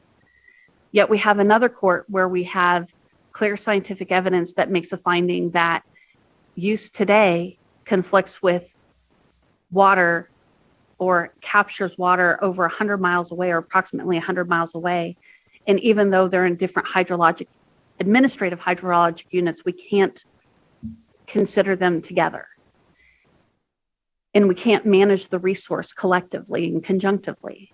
And so having the authority to honor the scientific bases of interconnectivity, regardless of administrative boundaries, is essential for responsible resource management. So I think understanding how we can go ahead and do that would be extremely helpful in terms of trying to manage the resources responsibly to hit all of those different pieces, honoring existing rights. But in that too, then we have to come up with the problem of how do we manage those rights that are part of that interconnected system that weren't necessarily appropriated with that in mind. And that's not our decision to try to figure out. That's the legislature needs to tell us how we should go ahead and unwind that ball of string. Okay. Thank you for being brave. And I made lots of notes. So thank you. We're all trying to find solutions. So I appreciate it. Senator Hansen? Thanks, Madam Chair. I'm not as nice as Assemblywoman Hansen on this because you guys are basically calling for almost a revolution in Nevada water law by talking about priority appropriation doctrine being either completely suppressed or turned over to you guys to kind of do what you think in each basin based on the best scientific approach. My understanding is if you're a senior water rights holder, those are property rights that you have legally. And for you guys to come in now and say, well, I'm going to go to Diamond Valley and we're going to have a groundwater management plan. And everybody, whether you're a senior water rights holder or junior water rights holder, everybody's going to be treated the same. It's like, hey, that isn't the way the whole game was supposed to be played. The bottom line after watching this the entire time in the legislature, 12 years now, is that at some point, you guys, your agency, not you, over appropriated water rights in numerous basins across the state. And then you've got people like me, I represent Lovelock, okay? Lovelock is on the bottom of the Humboldt River system. But they have the most senior water rights on the entire system. Yet so frequently the Right Patch Reservoir goes dry about every 10 years or so at least. And the people that are actually the senior water rights holders don't get to have any water in their ditches. So, I can see now beneficial use, what you're saying there, totally agree. We need to make it so if people are not properly using their water, you guys have some ability to get those back and give them whoever. But no, I mean, your whole presentation kind of scares me in that we're almost treating the senior water rights not as property rights anymore, but as flexible things that in a groundwater management plan, we're going to all come together and sing Kumbaya, and we're going to have a groundwater management plan where everybody's going to behave the same. It's like, hey, that isn't the way the law was supposed to be implemented. So I enjoyed your presentation. I agree you're underfunded. And I do honestly, Adam, I always say this. In fact, Tim yells at me, don't say that. We can't. You have the toughest job in the state. You and the guy in charge of public education, because everybody expects miracles from you. And you've got 100 years of precedence that comes down on your shoulders, like what I'm saying right now. Are you responsible for overappropriation in Diamond Valley or Pahrump? I don't think so. Probably long before you were even born, that stuff happened. So I respect where you're coming from, but just want to get on the record that for the senior water rights holders that I represent in so many areas of the state, by the way, I represent Pyramid Lake, currently Walker Lake, Lovelock, all on the bottom of communal water systems, and all of which at the bottom are very upset of how the upstream folks are taking the water. So it's a huge issue in my district. So I'm very familiar with a lot of these things, but man, the idea of just kind of like treating senior water rights and as prior appropriation and something that we're going to turn over to you guys to kind of do the adjudications on, very uncomfortable with that. So we'll have to see how that plays out. Thank you for allowing me that statement, Madam Chair. You're welcome, Senator. So I'll go to Commissioner Jones and then I'll come back with mine. And yes, go ahead, Commissioner. Thank you, Madam Chair. I just want to follow up on Assemblywoman Hanson's questions and Ms. Fairbank, your response with regards to beneficial use. Since we're trying to come up with solutions and you guys get to deal with it, not me. Are there other states that are doing it better or are models that the legislature could look to? Micheline Fairbank for the record. I pause because it's not an easy answer, because a lot of the institutional history of other states has created a smoother pathway for them to be able to more effectively handle like the beneficial use question, for example. And I'll point to Wyoming, for example. Is in Wyoming, it's use it, you lose it, and nobody questions it when the water right goes away because of non-use. It's just an accepted fact. And so that's a historical and cultural perspective that in that particular state. I think in terms of looking at how some other states have grappled with similar issues, Idaho in the Eastern Snake Plains Aquifer, has significant challenge in terms of trying to manage the groundwater use and surface water impacts, and it hasn't been easy, and it was the outcome of significant litigation. But the hydrologic system there is different than what we have here in Nevada, and so that creates its own unique challenges. And then it's also just really easy to point to the fact that Idaho has a whole heck of a lot more water than we do here in Nevada. And those are very, frank realities that create distinctions between other states in Nevada. So I think that's the challenge that we have there. Introduce yourself, please. For the record, Clifford Manuel, Intertribal Council of Nevada. I have a couple questions. First, do you have any impediments working with Nevada tribes regarding conjunctive water management?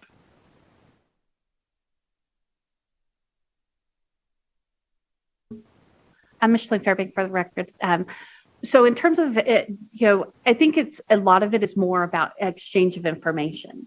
I think, with some of our tribal communities and our tribal nations, we have relatively good relationships and we can exchange water usage data. But really, that's probably the most important information for us is we recognize that, particularly on surface water systems, that the winter's rights of tribes, that have been recognized, are tribal rights and sovereign rights. And so understanding the usage so that we can help balance the entire system that's inclusive of resource use outside of the reservations as well as within the reservations is an area of opportunity that is probably underutilized. Thank you. Kind of good segue to my second question. So the Confederate Tribes of the Goshen, Chairman Steele, requested a response to a letter from Governor Sisolak regarding what are their water rights. And I think the Pyramid Lake Tribe has over time asked that question.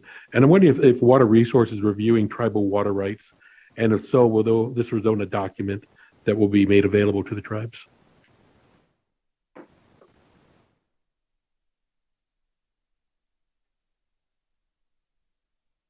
With regard to the Confederate Goshen Nation, we have been cooperating with the tribes as well as with the state of Utah and our federal partners to quantify the water resources for the tribal nation.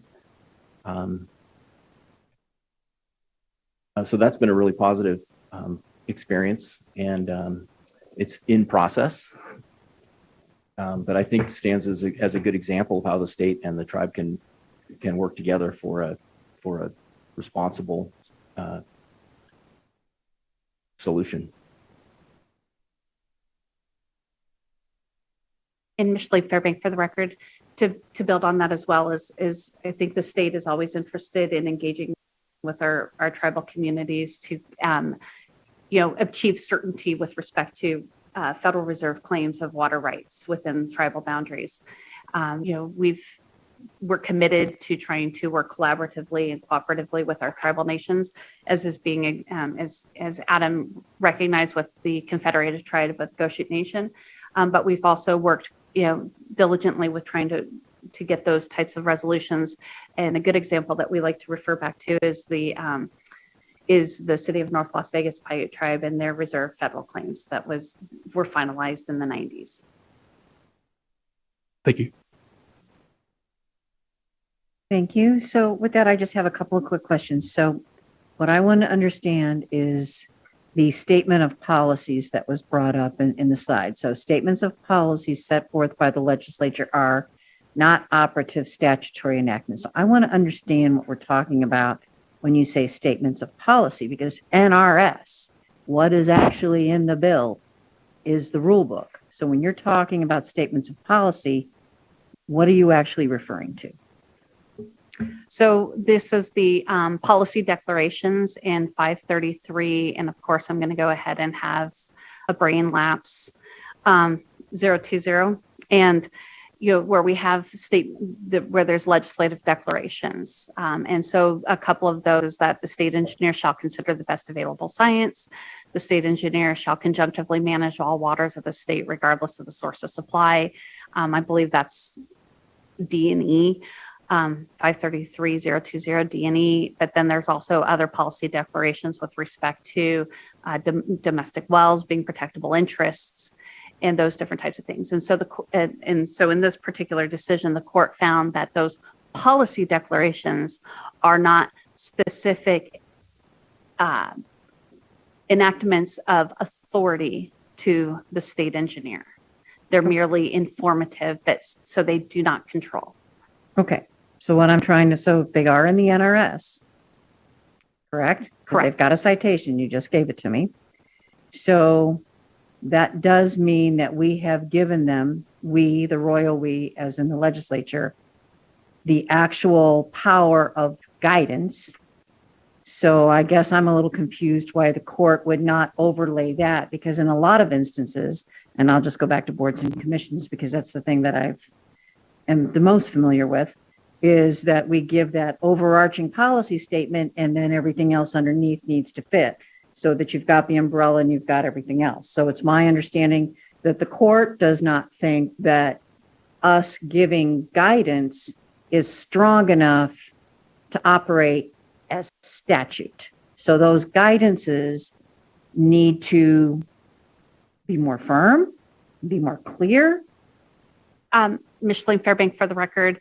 So my interpretation and reading of it is that if the legislature wants us to go ahead and utilize those different policy directives, then it needs to be explicit as to how and in what manner the state engineer or the Division of Water Resources is to implement them.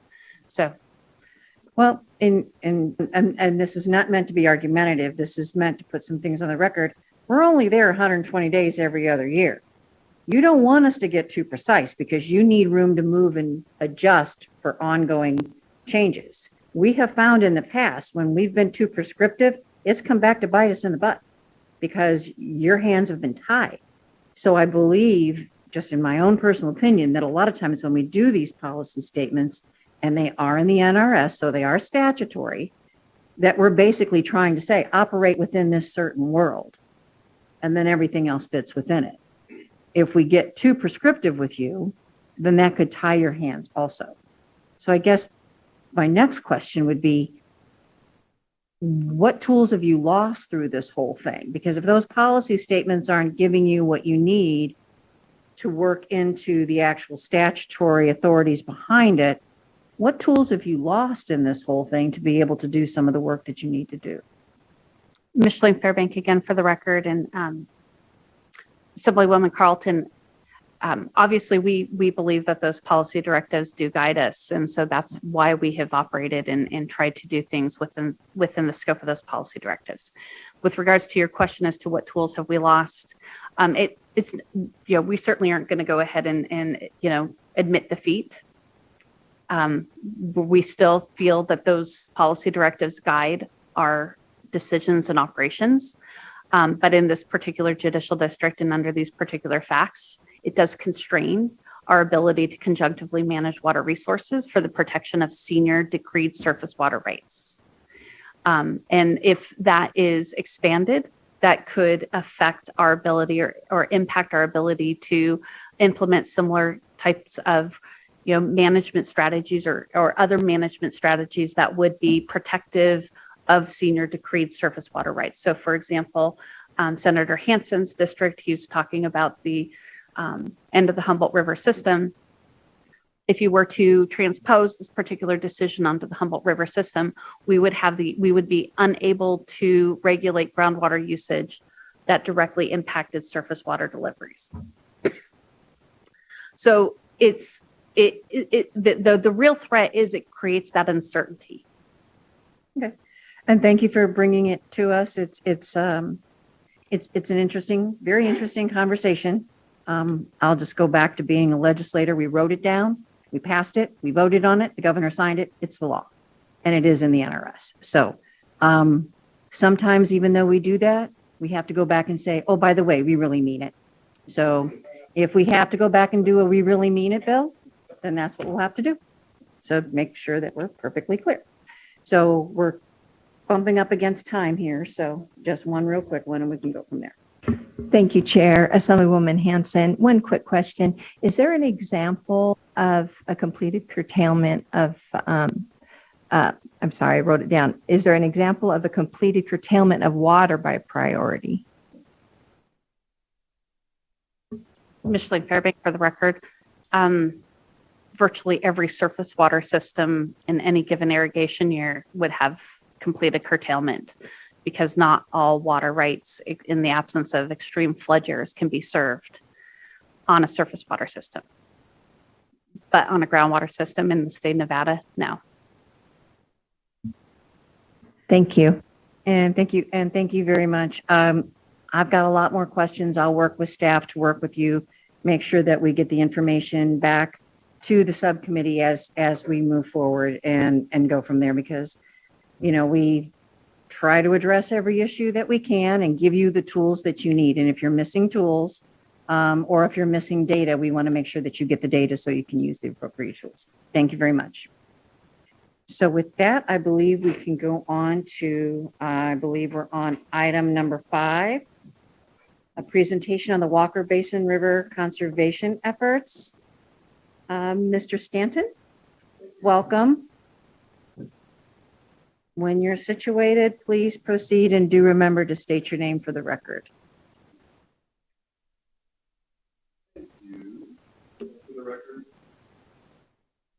Thank you. For the record, my name is Peter Stanton. I am the Executive Director of the Walker Basin Conservancy. All right. I want to thank the committee and the chair for the opportunity to report back on really the first decade of progress with the Walker Basin Restoration Program. So the Walker Basin Conservancy is tasked with implementing the Walker Basin Restoration Program, which aims to maintain and protect Walker Lake while protecting the agricultural, environmental, and recreational balances within the basin. I'm here to talk about the successes of the program, which is one of the most ambitious freshwater acquisition projects for environmental benefit in North America, and to discuss some of the challenges that a decade of environmental water transactions and assisting in the creation of a new state park in Nevada have brought to light, and to propose some solutions through policy and potential legislation as well. So the Walker Basin, for those who aren't familiar, is in Western Nevada. It straddles Western Nevada and Eastern California. You can see Lake Tahoe up there in Carson City, and the Walker Basin starts at the crest of the Sierra Nevada and flows through Bridgeport and Antelope Valleys in California. Then through the west flows through Smith Valley, the east through the East Walker Canyon in Nevada, and they come together in Mason Valley. From there, they flow north and through the Walker River Paiute Reservation on to Walker Lake. As recently as the 1980s, Walker Lake supported approximately 50% of the Mineral County economy through recreation and recreational tourism. It is also the traditional homeland of the Agai Dakota or Walker River Paiute tribe. To speak to the importance of Walker Lake and the Walker River system to the Walker River Paiute, Agai Dakota in Numu means trout eaters. It speaks quite clearly to that cultural importance, I dare say. And it's also traditionally been home to a world-class fishery. These are all Lahontan cutthroat trout pictured in Hawthorne, Nevada. And Hawthorne was also host to an annual loon festival. But agricultural diversions throughout the upper and mid Walker River Basin have led to serious declines in the lake, serious declines in water quality, and complete ecosystem collapse. So since the 1850s, Walker Lake has declined in volume by more than 90% and in surface area by 50%. The lake used to be half the surface area of Lake Tahoe, approximately. It is now approximately 1/4 the surface area of Lake Tahoe. As the inflows to the lake have decreased, the Walker Lake is a desert terminus lake, meaning that the only outflows are through evaporation and groundwater intrusion. So as the inflows have decreased, the concentration of salt or salinity of the lake has increased. It is now too saline to support fish life of any kind. The last Lahontan cutthroat trout came out of Walker Lake in 2009. And the last loon festival in Hawthorne was also coincidentally in 2009. And the lower Walker River through the Walker River Paiute Reservation runs dry many years as well. The Walker Basin Conservancy administers the Walker Basin Restoration Project. That is a federally funded project to protect and maintain flows to Walker Lake. That was enacted originally in 2002 with appropriations in 2008, 2011, and 2014. We operate as an independent 501c3 nonprofit headquartered in Reno, field office in Yerington. We buy water, protect that water in stream. In so doing, we protect interests of agriculture throughout Smith and Mason valleys and increase public access. To date, so our goal is to increase the average flows of Walker River into Walker Lake by 50,000 acre feet per year. To date, we have acquired sufficient water to reach approximately 53% of that goal. That's about 120 cubic feet per second at full priority. In order to do that, we have implemented a variety of deal structures. So we're in the third year of a temporary leasing program with the Walker River Irrigation District. We've completed permanent acquisitions of water and land, water-only purchases, three-party deals where we purchase water and another grower purchases the land. We've leased back land and water to sellers. And we've created life estates and boundary line adjustments to allow sellers to retain their homes throughout the project as well. We work only with willing sellers throughout the Walker Basin. The majority of transactions we've closed have been with farmers and ranchers who otherwise would be leaving agriculture, don't have folks to take over the farms. After we acquire water, we protect that water in stream for environmental benefit.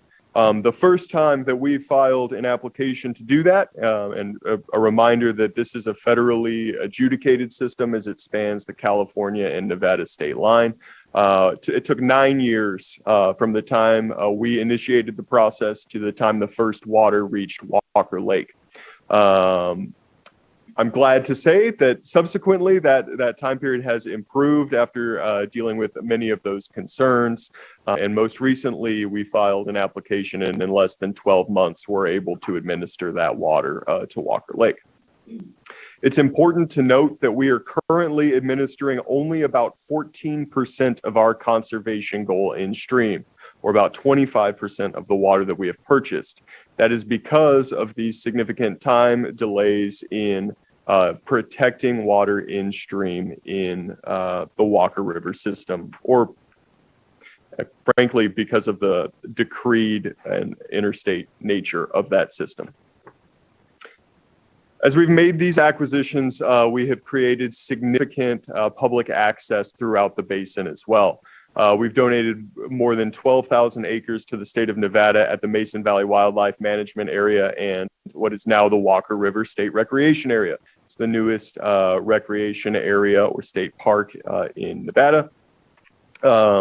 And I'm proud to say that sometime last summer, the 100,000th visitor to that state recreation area passed through the gates. And that's with only one of the 3 ranches that were donated to the state open to the public. It really is a golden opportunity. It serves as a gateway to more than 60 miles of the East Walker River and some world-class fishing out there. It hasn't been without its challenges. The first and foremost, that comes in terms of collaborative planning with the BLM and the Forest Service. I think that there are also significant opportunities to further connect that state recreation area to Mason Valley and to Yerington. You can currently, go to Yerington and have no idea that there's a 10,000 acre state park right around the corner. Vice versa, you can go to a 10,000 acre state park and have no idea that Yerington is right around the corner. And as we make these investments, I think it's important to leverage investments in outdoor recreation to the benefit of local communities as well. Also, to call attention to the NEPA process. So we function as an independent 501c3 nonprofit organization. We've actually brought federal money to bear in helping to develop the Walker River State Recreation Area. And a good example of that is an RTP grant. We were fully funded on that grant, and we've been waiting 3 years for state NEPA clearance. That all runs through the Department of Transportation.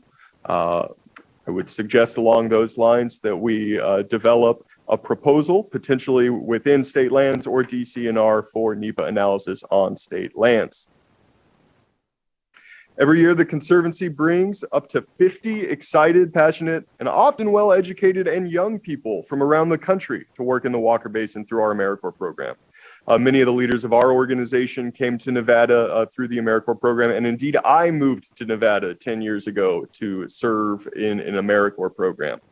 As the state faces a lot of the staffing struggles that other employers are, but I dare venture to say that is exaggerated within the state government, we have an opportunity to create a pipeline for Nevada conservation careers. For instance, the federal government offers non-competitive hiring status to AmeriCorps members who complete a term of service. I think we can do something similar here in the state of Nevada. That would give the state an advantage in hiring a pretty talented workforce and folks who otherwise would be coming to the region for 6 months to a year and then leaving after gaining a pretty valuable conservation career experience. One of the key challenges that we're going to face in the Walker Basin as we move forward, we're already facing in the Walker Basin, is the conflict between surface and groundwater users. So within the basin, surface water rights are senior to groundwater rights. Surface water rights are also adjudicated by federal decree in the Walker Basin, while Nevada groundwater rights derive from the state. It's also worth noting that the most senior surface water rights in the system are used at the end of the system by the Walker River Paiute tribe. The Conservancy also owns senior decreed water rights that are administered at Walker Lake that date to the 1860s. Some recent studies by the USGS have indicated that the stream efficiency of the Walker River, or how much water isn't diverted, makes it through the course of the river, has declined on average by 1% per year for the last 50 years. Over that same time, the aquifers in Smith and Mason Valleys have both declined by more than 250,000 acre feet. And that USGS study also demonstrates that the water table closer to the river has declined less, suggesting surface water flows are supporting groundwater recharge. In the last years, there have been multiple times when there's been water in the Walker River and Mason Valley that has not made it to downstream senior decreed water rights holders, while groundwater pumps have remained on in the valley. As variability and frequency of dry years increases, we would expect that there to be more years when groundwater pumping can be found to negatively impact or injure senior decree water right holders, especially at the end of the Walker River system. The Nevada State Engineer has a mandate to implement conjunctive management, which, as we've heard, was just called into question by a recent ruling, albeit with little clarity on how to implement that.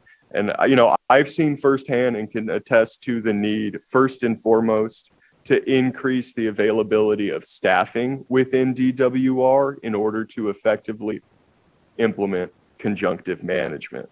We're talking about protecting the state's most significant resource, it's water, and the resources are not being invested in DWR to do that effectively or in any reasonable timeline. I'd also call attention to the significant liability that the state has in this groundwater conflict, as there are federal water rights at the end of the system.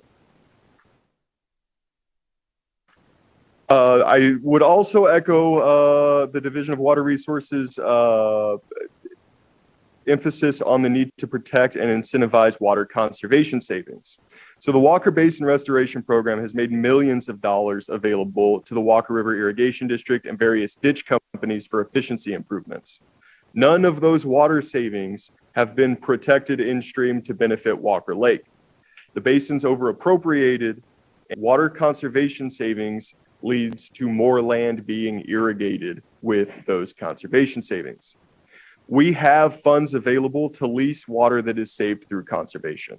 In other words, we can incentivize water conservation in the Walker Basin. But there's no provision in Nevada state law that provides for in-stream administration of that water. We can incentivize it, but we don't have a statutory mechanism that we can rely on for in-stream administration. Multiple Western states, including Montana, Texas, California, Oregon, and Washington, have direct statutory authority to administer water conservation savings in stream for environmental benefit, and I encourage the state to look at adopting similar legislation. From the Conservancy standpoint, that would give us the ability to increase flows to Walker Lake, increase payments to irrigators, and do that without taking land out of agricultural production, which is a win-win for us and for the communities that we serve. That is all I have for my presentation today. Happy to take any questions or clarify anything in that presentation for the committee. Well, thank you very much. Mr. Stanton, you just make me curious. So you're a 501c3? Correct. Just curious who funds you? Yes. So our money for acquisitions of water rights comes from the Desert Terminal Lakes appropriations through the National Fish and Wildlife Foundation. Okay. All right. That answers that question. Thank you very much. Other questions from other committee members at this time? Yes, I do. Senator Hanson. Sorry, these are fun for me. I love Walker Lake, and I'm old enough to remember when that was a huge fishery. And you guys are only proposing 50,000 acre feet of water, though. And are you intending to actually raise the level of the lake or maintain? Because right now it's not anywhere near the levels to reestablish the cutthroat trout that were once abundant in the lake. That's correct. So our goal is to raise the level of the lake to a total dissolved solids concentration of 12,000 milligrams per liter, which would allow all of the native fish that have traditionally lived in Walker Lake to come back. That will require excess flows. We say excess, so flows over the current stasis of approximately 50,000 acre feet per year. For how many years? I'm sorry to interrupt. It depends on climate variability, but suffice to say decades. Yeah, that's what I was saying. I mean, it took a long time to get it down to where it is now. It isn't like you guys are going to magically come 50,000 acre feet of water and in 2 years you're going to have a reestablished cutthroat population. So I represented Hawthorne in that area till just the reapportionment occurred. But, Hawthorne basically died. Yep. All the sporting goods stores closed, the boats, everything just, once that lake dropped to that level where there wasn't any fishery anymore. So I'm anxious to see this happen. Again, you're still walking that delicate line where we're trying to protect the interests of the upstream users. But the last question with the Mason Valley, because the Department of Wildlife manages that. Do you guys have a relationship with them? Because last time I was there, virtually every pond in the place was dry. So I'm just kind of wondering, is that just because of the drought, or have you guys bought up the water rights there and are moving them downstream, or what? So thank you for the question, Senator Hanson, Peter Stan, for the record. We have not acquired any of the water rights that the Nevada Department of Wildlife owns in Mason Valley. They have they are the largest decreed water right owner in Mason Valley right now. And their water rights are subject to the priority dates of the decree, just like any other decree user. And over the last few years, there have been times when there hasn't been enough decree and priority to meet endow's water rights at Mason Valley Wildlife Management Area. We are working with the Nevada Department of Wildlife on a temporary water exchange, which would in which we would exchange several 100-acre feet of groundwater for their decreed surface water, which would give them the ability to change the timing of when water is added to the wildlife management area and get more water for the program to send downstream. Now, Schurz with Weber Reservoir and the Indian tribe there, are they cooperating with, as I know that they actually use a tremendous amount of the water on the river, which is, right downstream or upstream, from the lake. Yeah, good question. So we work very closely with the Walker River Paiute tribe. So our decreed water flows through the reservation and through Weber Reservoir. And so we work with them on at least a weekly basis on administering that water through their reservoir for release through the lower Walker River. They have senior decreed water rights to about 26 CFS, which in the grand scheme of the system does not make up a substantive portion of the water rights that are appropriated for irrigation within the system. And overall, our interests pretty directly align in the sense that the more water that is flowing through the lower Walker system, the healthier the river corridor through the reservation is as well. Good. Hopefully it'll be a win-win for everybody. Thank you, Madam Chair. Thank you, Senator. Other questions from other committee members at this time? Seeing none. Well, Mr. Stanton, thank you for being a Nevadan by choice. Thank you for the warm welcome. The same card, and glad you're in the state. Thank you very much. So with that, we can go on to item number 6. And just to let folks know, I think we'll probably plan on breaking after number 7. We'll see where we are then and go from there to take a short lunch break. So with that, item number 6, I believe we have Mr. Rohrnick next. Madam Chair, members of the committee, I'm Kyle Rohrink, Executive Director of the Great Basin Water Network. Great to see many of you here, and y'all have some endurance to talk about such a brutal topic for hours on end. I commend you all. It's not easy, and but I wanted to start my presentation with some good news. Yesterday, I drove through Gold Butte National Monument, then through Grand Canyon Parashant National Monument down to Lake Mead National Recreation Area. Heck of a drive. But I went to Grand Wash Bay, which on my maps, the famed benchmark atlas, even Google, it's a big blue dot. Big blue dot. And I get there and it was gone. There was no blue there in reality, but there was a bunch of dead tamarisk and dead quagga mussels and zebra mussels. So but anyways, I wanted to use that as kind of an example to talk about what's on paper.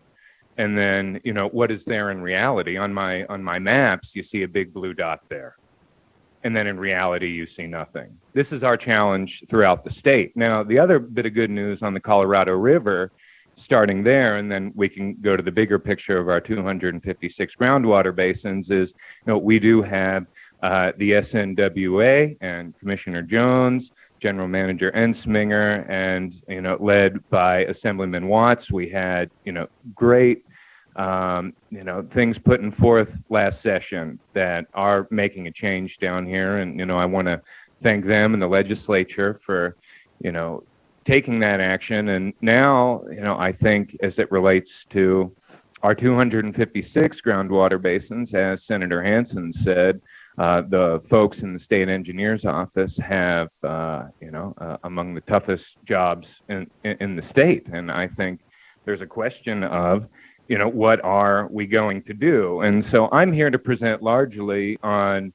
I think Nevada can put a feather in its cap in a lot of areas, especially in southern Nevada, but I think we also have to be conscious of what neighboring states are doing. And so I'm going to be talking about Utah, which is where my organization is doing a lot of work now.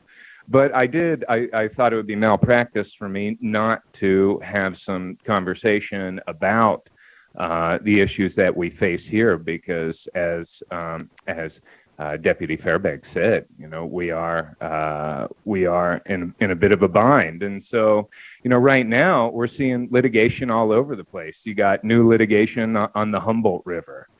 We still have Diamond Valley. And now we have the Lower White River flow system. And I would advise all lawmakers going into the upcoming session, read Order 1309 and read the opinion that just came out of the district court. And I'm guessing be grounded in that as we go forward, because I think there are going to be some difficult conversations. And as you see in my slides there, I think it's, what do we really need? Do we need to bolster the state engineer's ability to curtail? Because, whether you like it or not, we do work within the system of prior appropriation. It's been the system for more than a century. And if you're not able, if you're not able to curtail, what good is the system as it relates to protecting those senior rights, as it relates to protecting the public interest, which is also a provision of the law, that I don't think gets spoken about enough. But let me go to the slideshow here.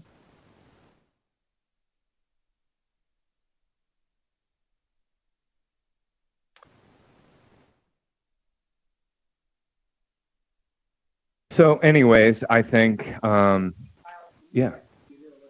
Oh, I'm sorry.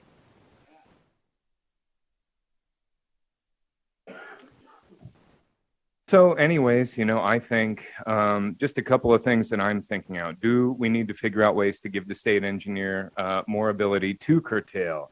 Do we need better perennial yield figures for our groundwater basins? Absolutely. Do we need to redefine basins? Can this be done equitably within the confines of the existing system? These are some hard questions that we have to ask ourselves. And again, it does need to come back to, can we do it equitably for existing rights holders and the environment and all other parties? And that's going to be the challenge.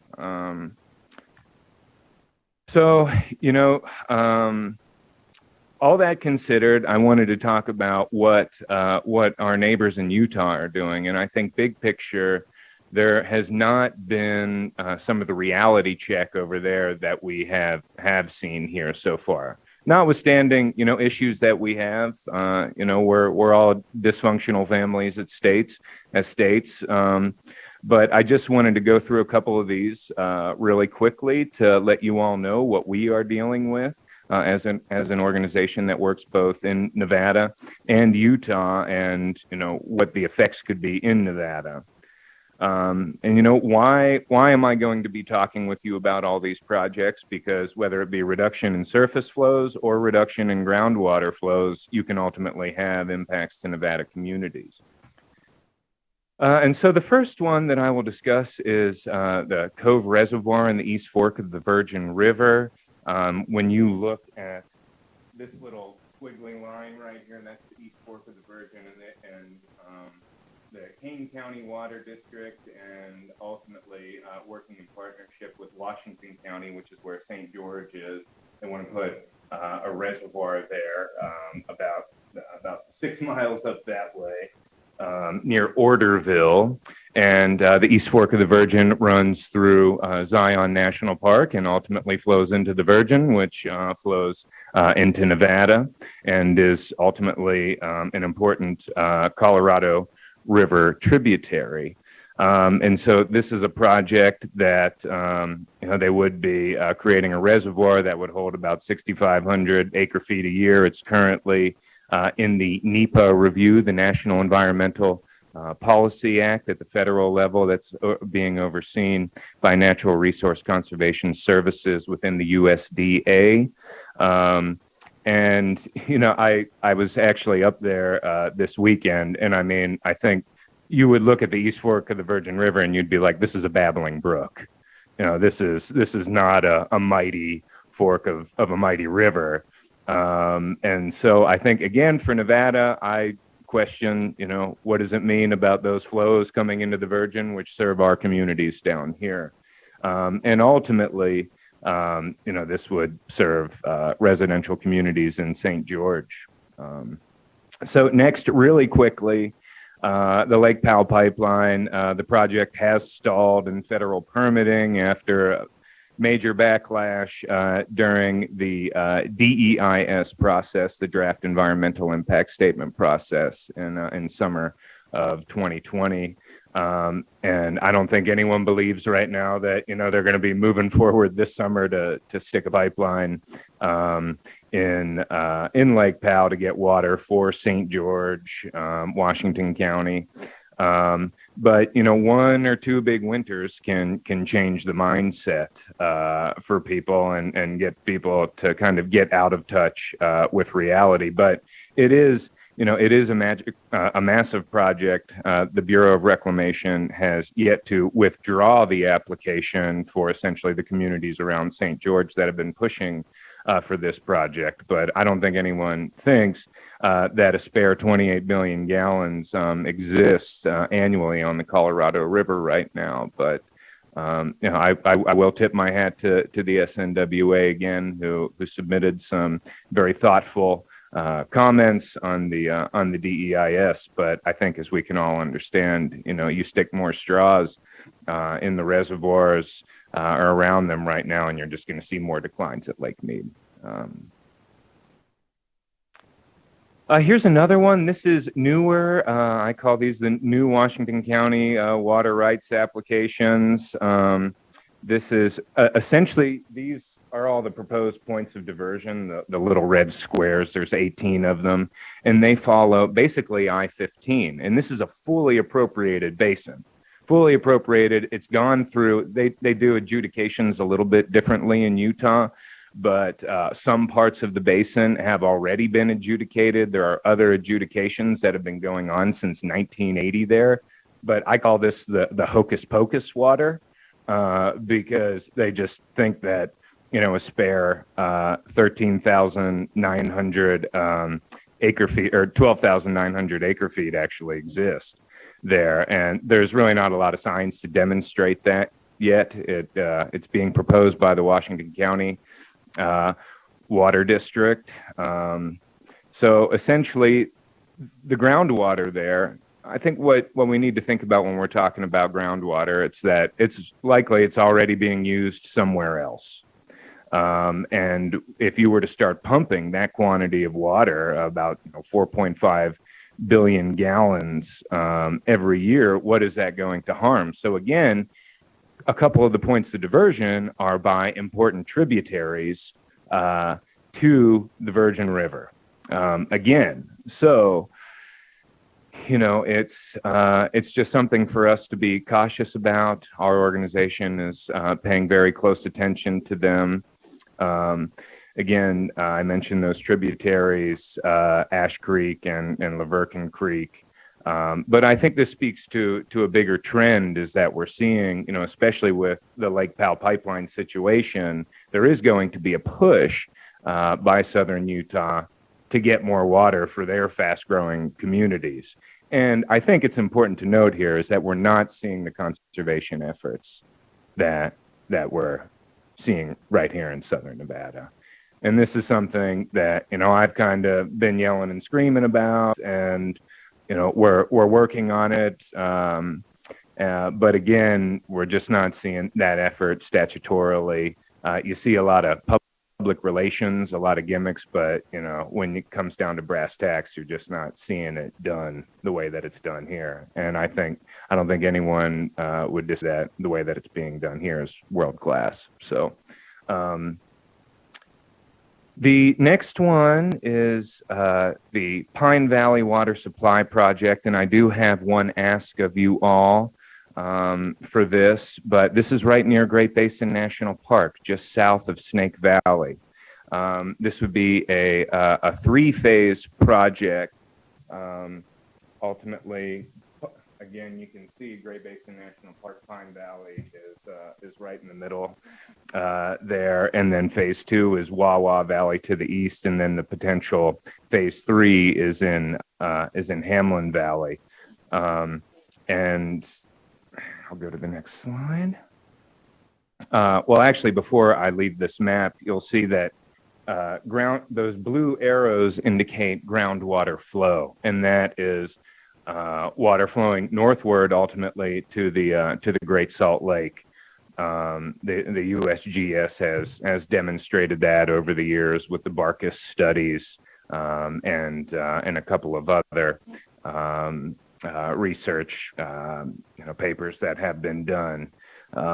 But again, where we get worried is phase 1 and phase 2. It amounts to actually 27,000 acre feet a year along the Nevada, very near the Nevada-Utah borderline that would be pumped.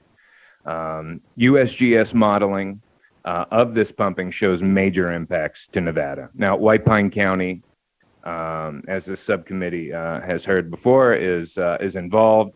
And they're fighting along with the Confederated of the Goshute Reservation. We're also working with the Indian Peaks Band of the Paiute Tribe of Utah. We're also working with Millard County, Juab County, Tooele County, Salt Lake County has also put out they submitted comments, and the Great Salt Lake Advisory Committee has submitted comments on this. Largely in opposition. We're working very closely with Beaver County as well in rural Utah, and the project proponent is for Iron County in Cedar City, as I say right here. And again, it's a story of there are new homes going up everywhere, green lawns, and just voluntary conservation efforts, which if you politely ask someone to do something, they're not necessarily going to do it. And again, they have a model here, in Southern Nevada, and it's, they're just not following that playbook. BLM in their modeling has largely excluded the Nevada. They've just put the potential area of impact in a box and excluded Nevada. And this was a major part of our NEPA comments, whether it had been, White Pine County's comments, there were some grazing organizations that submitted comments, 22 NGOs, many of them from Nevada, companies like Patagonia were commenting on this. And, I think, again, why I'm here is that this USGS data are showing up to 50 feet of drawdown in Snake Valley, ultimately drawdown in Spring Valley. And so, there's a question of timing. You can put in a lot of numbers in models. We've had experts review the USGS modeling. And the time that it could take to see this amount of drawdown, it could come faster, it could come a little bit later. You just don't know. But I think it gives you a bit of trepidation when you hear about that type of pumping. And are there alternatives to a massive, expensive project like this? And I think they're just not willing to deal with that. So. Again, just a quick review. This is happening on the doorstep of Great Basin National Park. This is happening, on the doorstep of Nevada ag communities. This is happening near sacred tribal lands. And the laptop just went dead. But I will just ask you all. I think it could be really powerful if the Nevada Legislature put forward a resolution opposing this project and standing up for Nevada communities and for our special places like Great Basin National Park. So with that said, thank you all for giving me this opportunity. Happy to answer any questions. Thank you very much. Questions from the committee at this time? Commissioner? Thank you, Madam Chair, and thank you, Kyle, for your presentation. I just wanted to go to St. George, Washington County real fast. My My dad lives up in St. George, beautiful area with lots of functional turf, nice interconnected parks and trails, and I'm jealous of that. But also, they are masters of watering sidewalks like nobody else. They are. They are. I think every time I go up there, I'm like, wow, the sidewalk's going to grow because they water it so well, but it doesn't. Is there anyone up there that's actually listening, or up in Salt Lake that's listening to sort of the cries for conservation? Kyle Roehring for the record.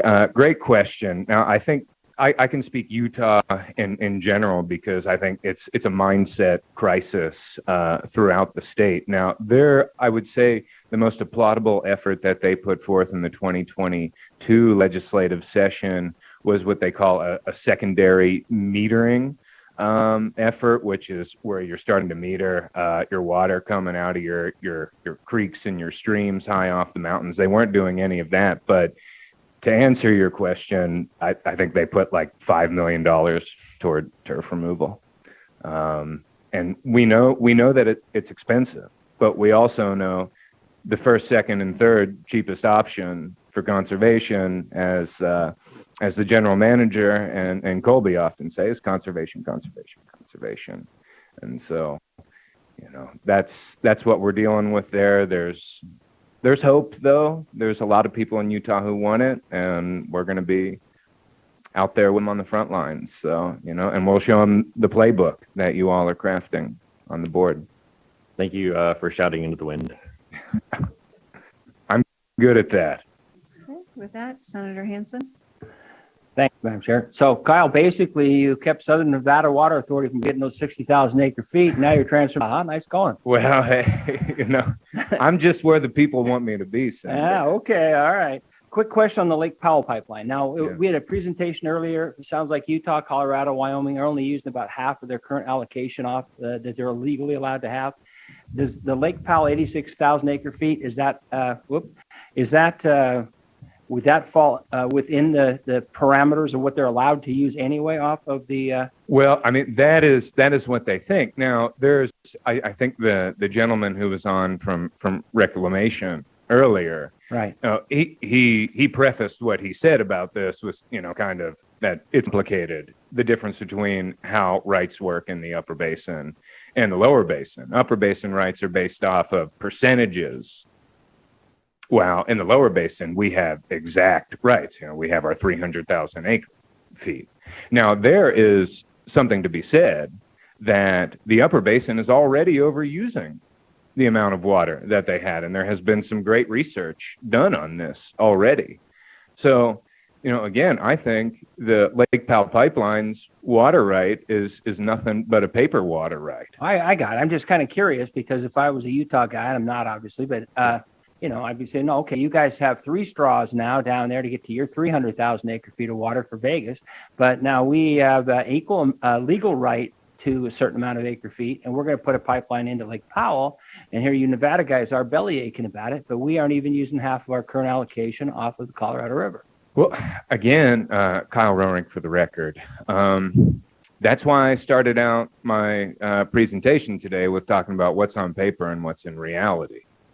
And so I think, there are a lot of very strong arguments against a project like the Lake Powell pipeline. And, there are things that I can say that others who are at the table right now that, can't. And I think, largely because, we do need collaboration right now. We don't need litigation. We don't need everybody, knives out. It was nice to see you again. Thanks, Madam Chair. Thank you. You're welcome, Senator Hansen. It's nice to hear Mr. Roehring say we don't need litigation. Thank you very much. So with that, and we do appreciate the fact that some folks in the room can say certain things that other folks can't. So being able to have a full record and have an honest conversation about this, if we hadn't had an honest conversation 20 years ago about digging that tunnel and putting in that third straw, look at where we would be today. So we appreciate folks being willing to put their statements on the record. Well, thank you. And for the record, I did thank former General Manager Mulroy for her foresight on that, because again, look where we are today. So, there we go. Thank you. So with that, that wraps up item number 6. We'll go to item number 7, and after this item, we will go ahead and break for lunch. So we have a presentation on issues at Lake Mead. I believe we have Mr. Alberg. Good morning, Madam Chairman. Good morning. Chairperson, my apologies. Whatever.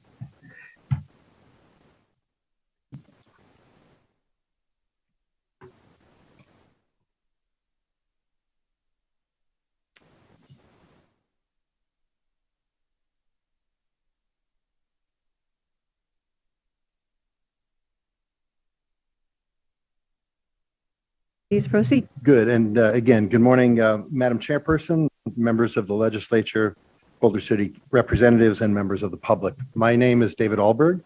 I'm the Chief of Resource Management and Compliance at Lake Mead National Recreation Area. I have been a Nevada resident for a year and a half and a Park Service employee for a year and a half. Prior to that, I lived in Virginia and worked with the National Oceanic and Atmospheric Administration for about 15 years. So our family made the decision to move out west, and we certainly picked an interesting time to be joining the Lake. Welcome Mead to team. Nevada. Thank you, ma'am. I appreciate it. I'm going to speak today. I was asked to talk generally about what we're seeing in terms of the face of recreation at Lake Mead and how that has been impacted both by shifting visitor use patterns, as well as, of course, the ongoing low water. But I thought I would talk briefly, I'll certainly stay within my time limit, about some of the things that make Lake Mead extraordinary beyond just the water access for boaters, which is, of course, what many people know us for. The Park Service mission is to preserve unimpaired the natural and cultural resources and values of the national park system for the enjoyment, education, and inspiration of this and future generations. We have been involved with Lake Mead since the 1930s. From the very construction of the dam, the Park Service had a role with it. In 1967, it was designated as the Lake Mojave was added, and we were congressionally designated as the first national recreation area in the country by Congress. But the Colorado River, which has been the subject of this morning's discussion, from the Park Service perspective, has great importance. The Colorado River, along the Colorado River, we have a number of Park Service units from Rocky Mountain National Park in Colorado, Dinosaur, Black Canyon of the Gunnison, Curacante, Arches, Canyonlands, Glen Canyon, Rainbow Bridge, Parashant, and of course, Lake Mead. All told, these parks sit along over 1,000 miles of the river and generate over 26.8 million visitors a year. I do not, sir. No, I'm sorry. My apologies. Just my notes. I'm sorry about that, sir. So all told, we serve those different Park Service units serve about 26.8 million visitors a year, generating over $2.33 billion. So in terms of recreation, the Colorado River is very important, not just to Lake Mead, but to the larger park system as a whole. We are averaging at Lake Mead National Recreation Area about 8 million visitors a year, which makes us the 5th most visited Park Service unit in the entire system. About 1.5 million acres. More and more of that is land with each year. And of course, we are sandwiched between 2 states, Nevada and Arizona, and have 2 lakes, Mojave and Lake Mead. Obviously, the construction of the Hoover Dam was critical to and is what created Lake Mead, but and the Hoover Dam and its visitation is certainly important. But beyond the water, looking landward towards Lamlands and the other places in the park, we have incredible opportunities for recreation, which are unaffected by the declining water. And I think I'll talk more about it, but you'll hear in the years and weeks and years to come, the Park Service's efforts to begin to shift to make sure that it's not an abandonment of recreation as we have known it, but to further embrace those opportunities that will be available as the water declines for other people. In terms of resource management and cultural resources, we have incredible archaeological sites, prehistoric and historic, cultural landscapes, traditional cultural properties, ethnographic resources, and a significant museum collection. Although we don't have a museum per se in the Park Service, we support museums around the country. Our archaeological records, resources include 185,000 submerged acres, approximately 1,000 terrestrial archaeological sites. It's only about 5% of the park fully surveyed. Probably there are tens of thousands of more, many of them being underwater, which will be reemerging as the lake level goes down. Tribal connections, we work with 18 tribal nations that have a history or a current association with the areas within Lake Mead. I would say that the Park Service is working harder and harder to shift from just working with those tribes when there was a compliant or a legal requirement to do so, but trying to work more and more to recognize that these lands belong to other peoples long before the Park Service came in, or Western settlers came into the area. Learn from them as well, not just in terms of partnership, but look at their traditional knowledge and try to better understand as we wrestle with the changes in the environment that we're seeing, how their knowledge of this area may be very beneficial in that effort. I mentioned prehistoric resources, everything from artifact scatters to rock art, rock shelters, pueblos, and in some cases, even living resources. The grasses up at Rogers and Blue Point Springs up near Overton are a relic community of grasses that existed when Tule Springs had mastodons living in it and moving through that area. And although it's a very small area, it is an incredible place that we will be working to interpret more. Historic resources, including the Hoover Dam and sites that predate the Hoover Dam, Army forts, towns like St. Thomas, ferry crossings, and ranches all exist, still submerged under Lake Mead. And of course, we have famous resources underwater like the B-29 B-29 super fortress that was lost in 1948, which has been protected since its discovery in 2000 by hundreds of feet of water, now less protected and probably within roughly 60 feet of resurfacing at the top of the water, which are all things that the Park Service is deeply concerned about.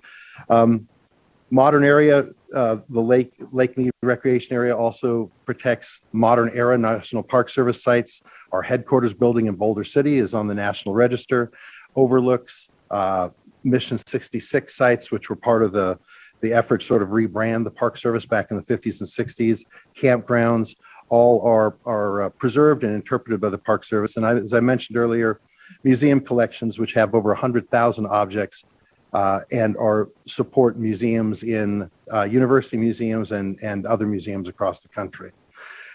But the big issue for us of late is, of course, the declining water and its impacts to water-based recreation. We have seen significant drops in the last really 2 years. I would say that since 2000, we have averaged roughly 12 feet of drop a year. In the last 2 years, that has accelerated closer to 25 to 30 feet of drop per year. And the Park Service is working to deal with that. But one of our biggest challenges is the rate of is happening so quickly that by the time a plan is developed, funding is secured, we run into the risk of building bridges and ramps to nowhere, where we may have a project completed, it served nobody, it was implemented. And so what our solution has been for the short term is moving what we call temporary launch facilities, pipe mat in locations that we can, which allows boaters to get access to areas like Hemingway Harbor. But the reality is, if you look at 2002, the Park Service in 2000 had roughly 50 lanes of access into Lake Mead. Today we have 2. We had 10 launch ramp facilities in 2000. Today we have 1, again at Hemingway Harbor. We will be working hopefully to relocate places in Echo Bay and some other areas, but again, the challenge is certainly the planning time needed to do these. And of course, we have good plans, but the speed, trying to interface that with the speed with which the water is dropping, and the reality of bathymetry and topography that makes things challenging. We have people that see areas and say, you know, why can't we just extend the ramp further out? And the reality is, in many of those places, the angle that the lake bed drops at is too shallow. You'd have to drive, and you see it even now today at Hemingway Harbor. People are flooding their cars practically trying to get out into the water as best they can. Or we are in areas, this was an area, of course, created by the Colorado River areas that are canyons where it drops off so much that it makes that construction significantly more difficult. Obviously, we have maybe less on the Nevada side than on Arizona, but impacts to communities like Mead View that have sprung up and see their identity as being tied to access to the lake. And in those areas where that access is becoming less and less, it poses challenges. And of course, it impacts to economies. The concessionaires and business owners that operate the marinas here on Lake Mead, the business owners in Clark County, the boat manufacturers, the boat sellers, and marine suppliers that provide recreational equipment for people are also impacted and concerned by this. And from the resource management side, as visitors get into the lake on those authorized ramps, there are also people that try to get into them in unauthorized locations. And that can cause significant damage and personal safety issues. We had a lady that literally we had to go out with ladders. She was stuck up to her waist. She was birding, but the shoreline may be here, but the soil is so wet and damp that you sink up to your waist in mud. Looks dry, and people are trying to get trailers into those areas and trying to get into them, which poses a risk for them, but also a challenge for the Park Service to respond to that. On the positive side, as I sort of alluded to earlier, this is an incredible place that has landscapes that cannot be seen anywhere else in the world. We have a rich cultural history here, both current and historic, between the tribal nations that have occupied this area and the modern history. And so the Park Service is as we continue to work to continue this access to water, are looking to ways that we can bolster those recreational opportunities with new trails, trail enhancements, new interpretation, as an effort to continue to bring people to this area, make sure that they have an enjoyable experience, and begin to shift them maybe from the I don't want to say more traditional view of access to the lake with big houseboats, but promoting kayaking and smaller watercraft that can get onto the lake, and will be able to do that for a longer period of time. And that's kind of where we're at. My suspicion is you've probably got some good questions, and I'll be happy to answer those, ma'am. And thank you very much. So I'm going to go back to the statement you made about the B59. B29, yes, ma'am. B29. So could you elaborate on that a little bit more? I had heard about this years and years ago, but I had totally forgotten about it. So yes, ma'am. So in 2000, a private, well, let's go back further than that. 1948, a B-29 super fortress on a military operation hit the water. The pilot was blinded by, but the glare was doing very low flight over the lake, hit a propeller, hit the wing, and the airplane went down into the water. The crew survived, they got out, but the plane was lost, and it was early 2000s, 2003, 2004, that the aircraft was located, but it is protected by a number of state and federal laws, and is an important resource. It was in pristine condition in 2000 when it was found. By 2005 or 6, quagga mussels had begun to impact that. But the thing that really kept it a pristine archaeological site was its depth. At 250 feet, only very skilled technical divers could get down to it. Nonetheless, the Park Service worked and issued a commercial use authorization, which allowed a couple of dive companies to escort divers. Nobody, the public's not allowed on the site unescorted. So we issue permits for about 200 divers a year that can get down to that. There's a downline. They can see it, sort of the old leave only bubbles, take only pictures thing, and the site has been monitored and kept in good condition.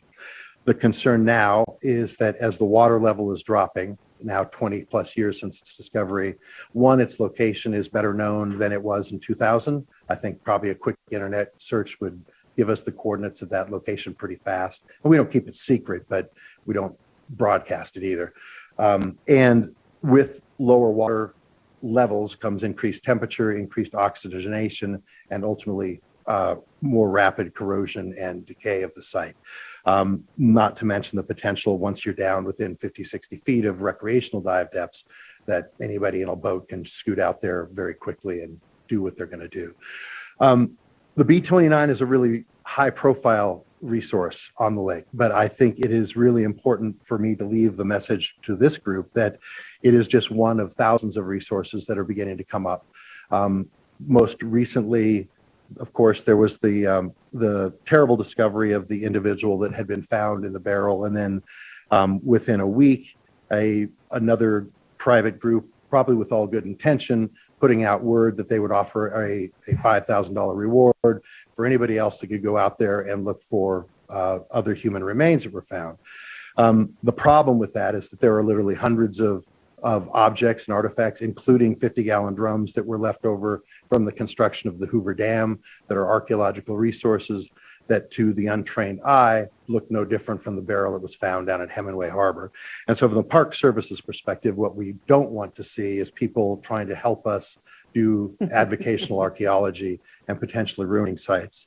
The other thing is with the staff that we have and the fact that with every drop of the lake level, we're recovering hundreds of yards of shoreline every year, that Native American sites and other archaeological sites are reemerging back from the lake probably faster than the Park Service can survey these. And this is where much of our concern is to make sure that we're getting out the message that if the public finds sites that they suspect may be important, that they don't touch them, they notify the Park Service so that we can get in there and document them properly. But a lot of these are happening in areas where are sort of below the lake level, where people are operating, in some cases, all-terrain vehicles and ripping around, and it poses some challenges. Thank you. Yes, and I hope you guys can get the message out a little bit better. Haven't seen a whole lot about it, but we know this conversation has been going on as we've watched that bathtub ring expand all the way down into it. So the public needs to understand it a little bit better and respect it and give us a chance to recuperate anything that you find. Yes, ma'am. Agreed. I will say that our friends with, another takeaway I want to make sure is that the public understand that the Park Service does not manage the water on Lake Mead. That's done by the Bureau of Reclamation, but we do manage the recreation on Lake Mead.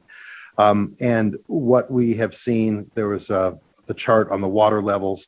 We're predicting to go down by another, we're at about 1048 now today. We anticipate that dropping probably closer to about 1035 by the fall. And the Bureau each month puts out a highest probability, a most probable, and a lowest probable level. These models diverge the further out you get in time, more and more. But what we have seen is that more and more that least probable is the most accurate number when we look back. And looking at that, it is possible that we could get down to 1010 by the end of 23. So when you start talking about Deadpool and the ability to generate power, we're getting to some pretty unprecedented lake levels, and some significant infrastructure investments to try to keep up with that. As I said, the biggest challenge, make sure we're not wasting taxpayers' money and that we're investing that money wisely so that we get more than 6 months worth of water access in those places, and then we're back high and dry. Okay. Thank you very much. So Yes, with ma'am. that, other questions? Vice Chair? Thank you. So I think we all understand if you're looking at an actual bathtub and you're draining the water, it comes from the drain and the whole bathtub, the level decreases by an inch or a foot or whatever it is. And I imagine that on Lake Mead, it is much more complex than that because it's not a perfectly round container with an even bottom to it. And so I'm wondering if there have been challenges associated with predicting exactly where the water lines are going to shift, or whether that science is pretty sound and you're able to predict that this shoreline is going to increase by 10 feet and this other shoreline is going to increase by 3 feet? Or have you been surprised sometimes and thought that one area would be less affected and turned out to be more affected and vice versa? Yeah, it's an excellent question, and you hit on a really important point that it's V-shaped generally. So a foot of water 10 years ago drop didn't result in the same shoreline that we're seeing now. If you have a foot of water decline, it's accelerating more and more.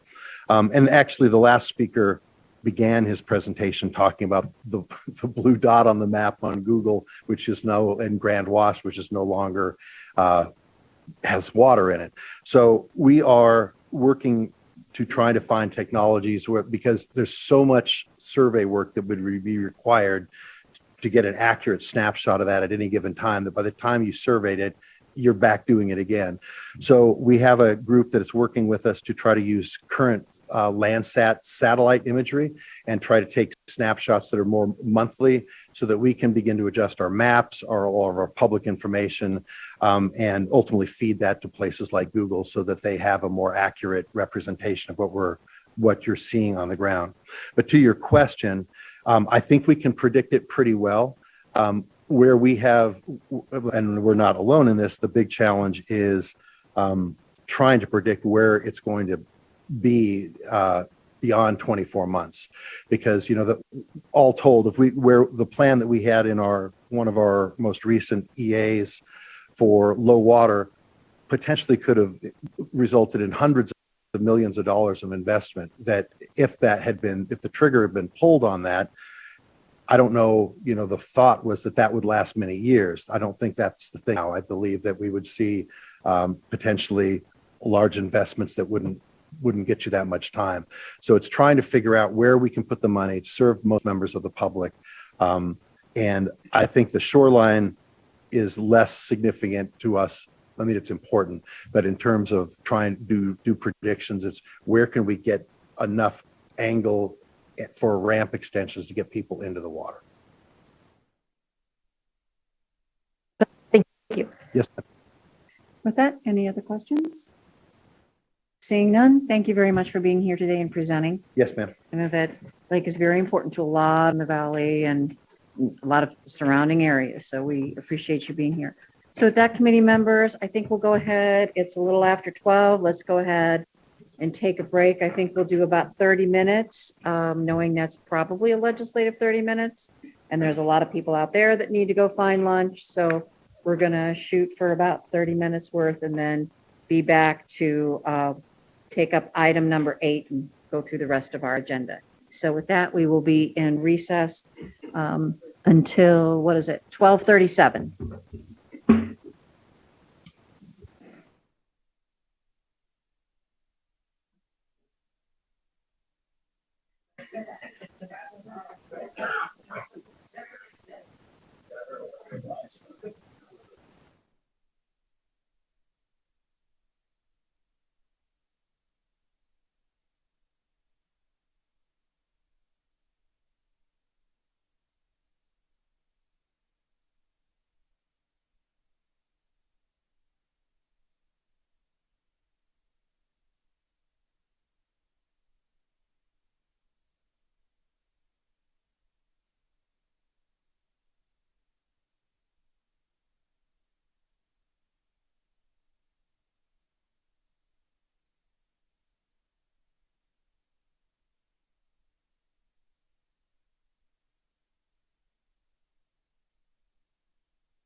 I know, but I'm just telling you.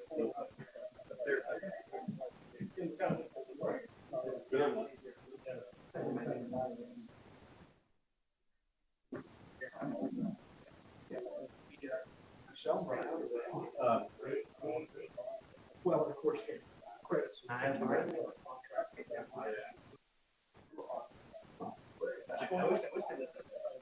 2 more years.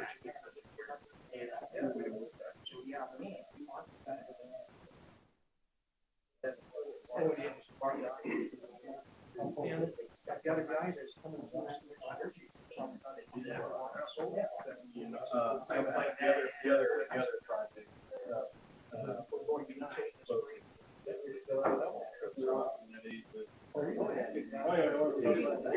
this. Yeah, it might be a good idea.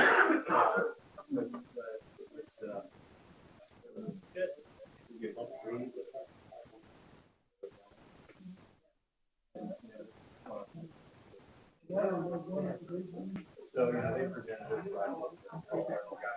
Oh, good.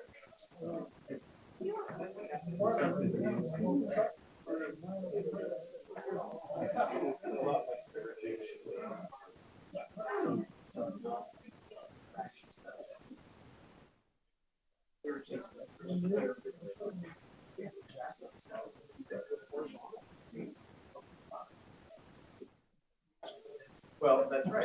That's right.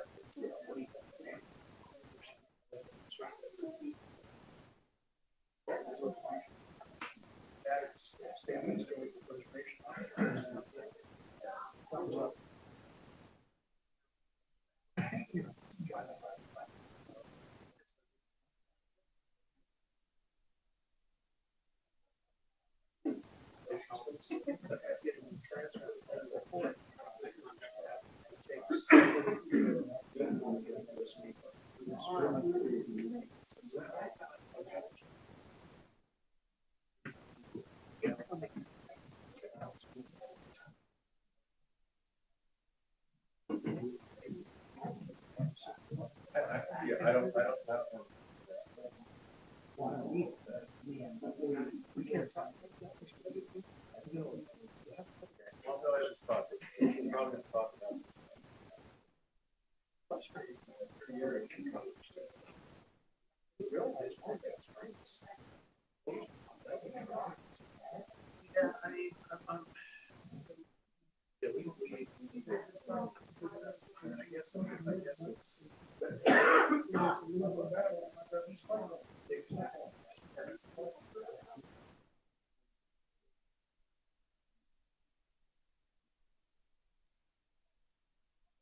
No, that's a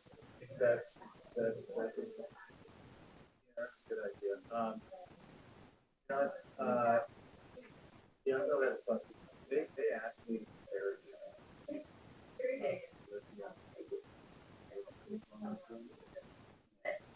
I haven't done it.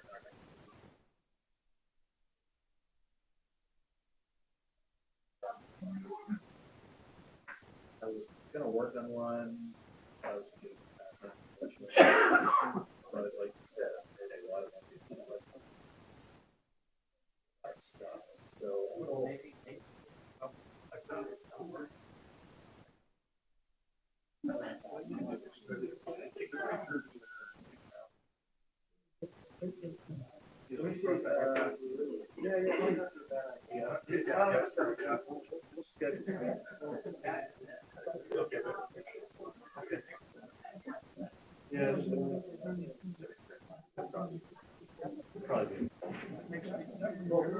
So I'll tell you this, I won't finalize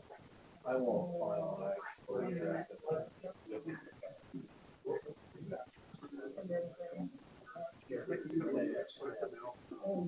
I mean, I am going to mention it.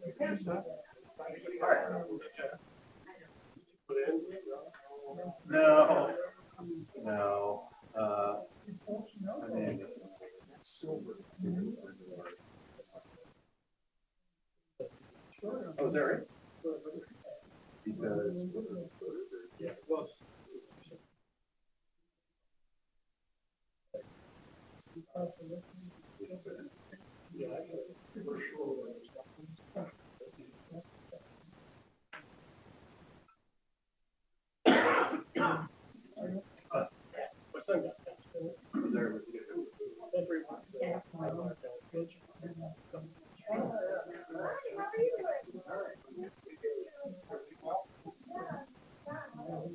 Yeah, I miss.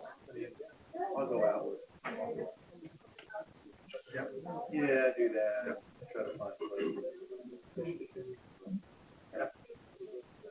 Interesting conversation. Oh, I know. Doing good? Good. Doing good. Counting down the days. Yeah, I bet. What about that?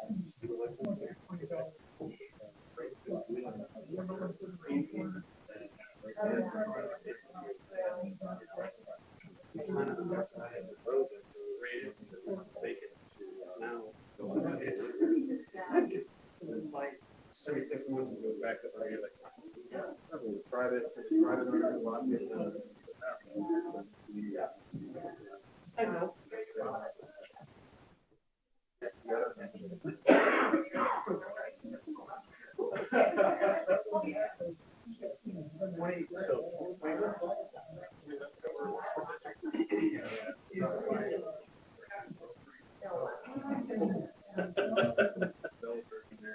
Probably be a lot of deprivation.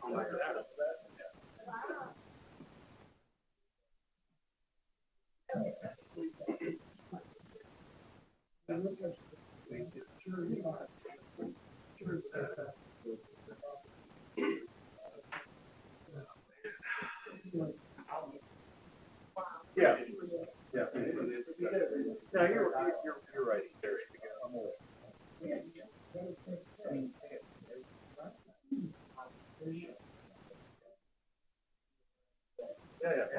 Well, they'll be the first to tell you, really. It's interesting listening to the conversation. I don't know about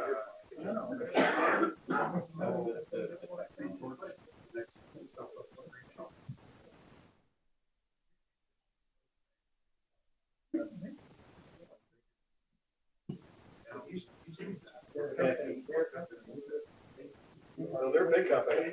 Yeah. All right. Sure.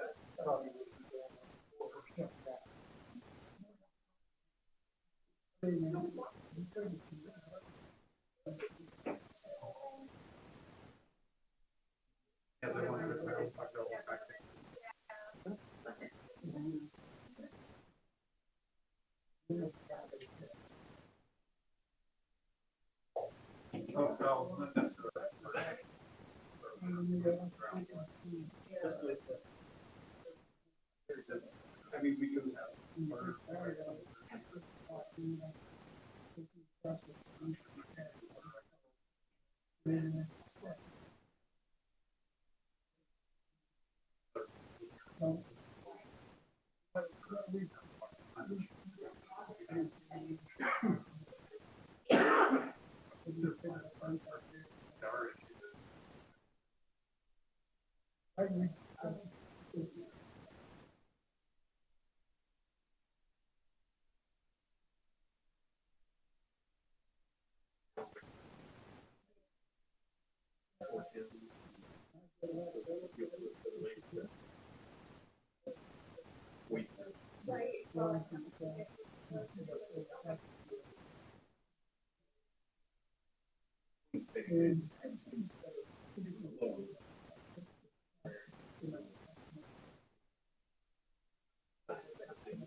All right, good afternoon. I think we can go ahead and come out of recess and resume the meeting.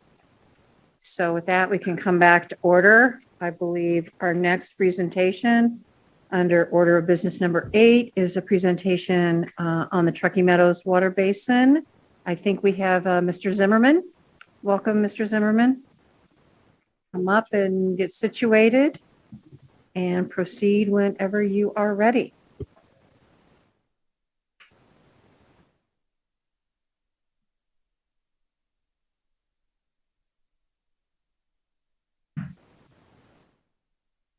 Technical assistance to the rescue.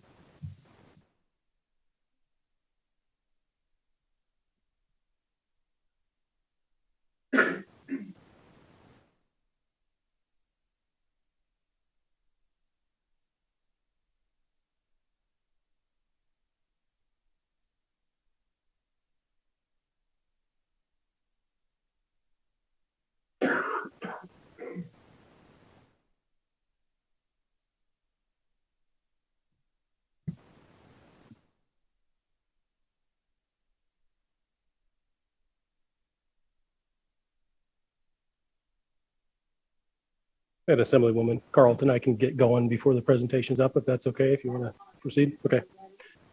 So John Zimmerman, for the record, I'm the Assistant General Manager for the Truckee Meadows Water Authority. Christopher Dare, Spark City Councilman, also the Tumwa Vice Chair, was hoped to be here, but he had to catch an early flight home, so his apologies.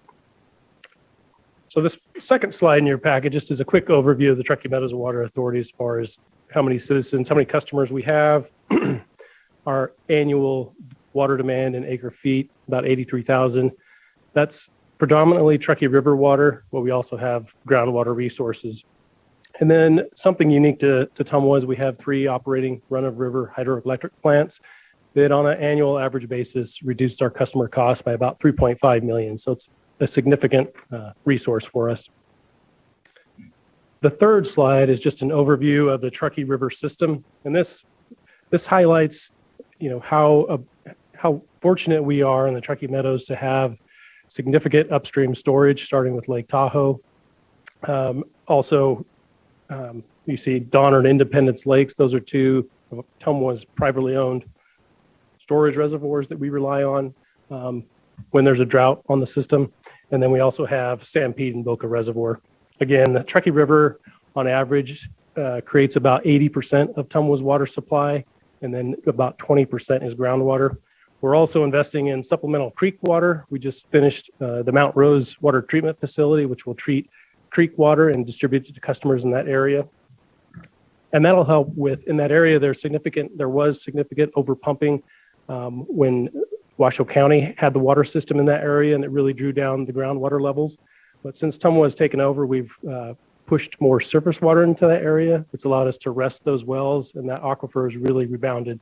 And so the Mount Rose water treatment plant will just further that, because in the shoulder months when that plant is operating, we'll be able to deliver that treated creek water to our customers, rest those wells. And we also conduct groundwater aquifer storage and recovery. So in those shoulder months, when there's plenty of Truckee River water and our demands are low, we're injecting treated Truckee River water into our aquifers. We operate in 9 different groundwater basins. And what that does is just helps us be able to keep those aquifers sustainable so that when there is a drought, we can use more of that water. That's okay, I can proceed. The fourth, slide number 4, this is just gives you a little bit of perspective as far as what percentage of water Tumwa takes out of the Truckee River. So it's about 3% net in a normal year. And so that's net, meaning consumptive use. We divert a little more than that from the river, but a lot of it returns. There's a portion of it that returns to the river through the wastewater and water reclamation facility east of town. And then in a drought year, that percentage goes up to about 9%. And that really highlights the benefit of the Truckee River Operating Agreement and the importance of it to the region, because it allows us to continue to draw the same amount of water we need. We're not drawing more water from the river. It's just a higher percentage. Slide number 5 gets into what our water supply is looking like this year. As you probably all know, we've experienced a third straight year of below average snowpack. And this graph shows over the last 40 years, there's been this boom and bust cycle of really wet years and then really dry years.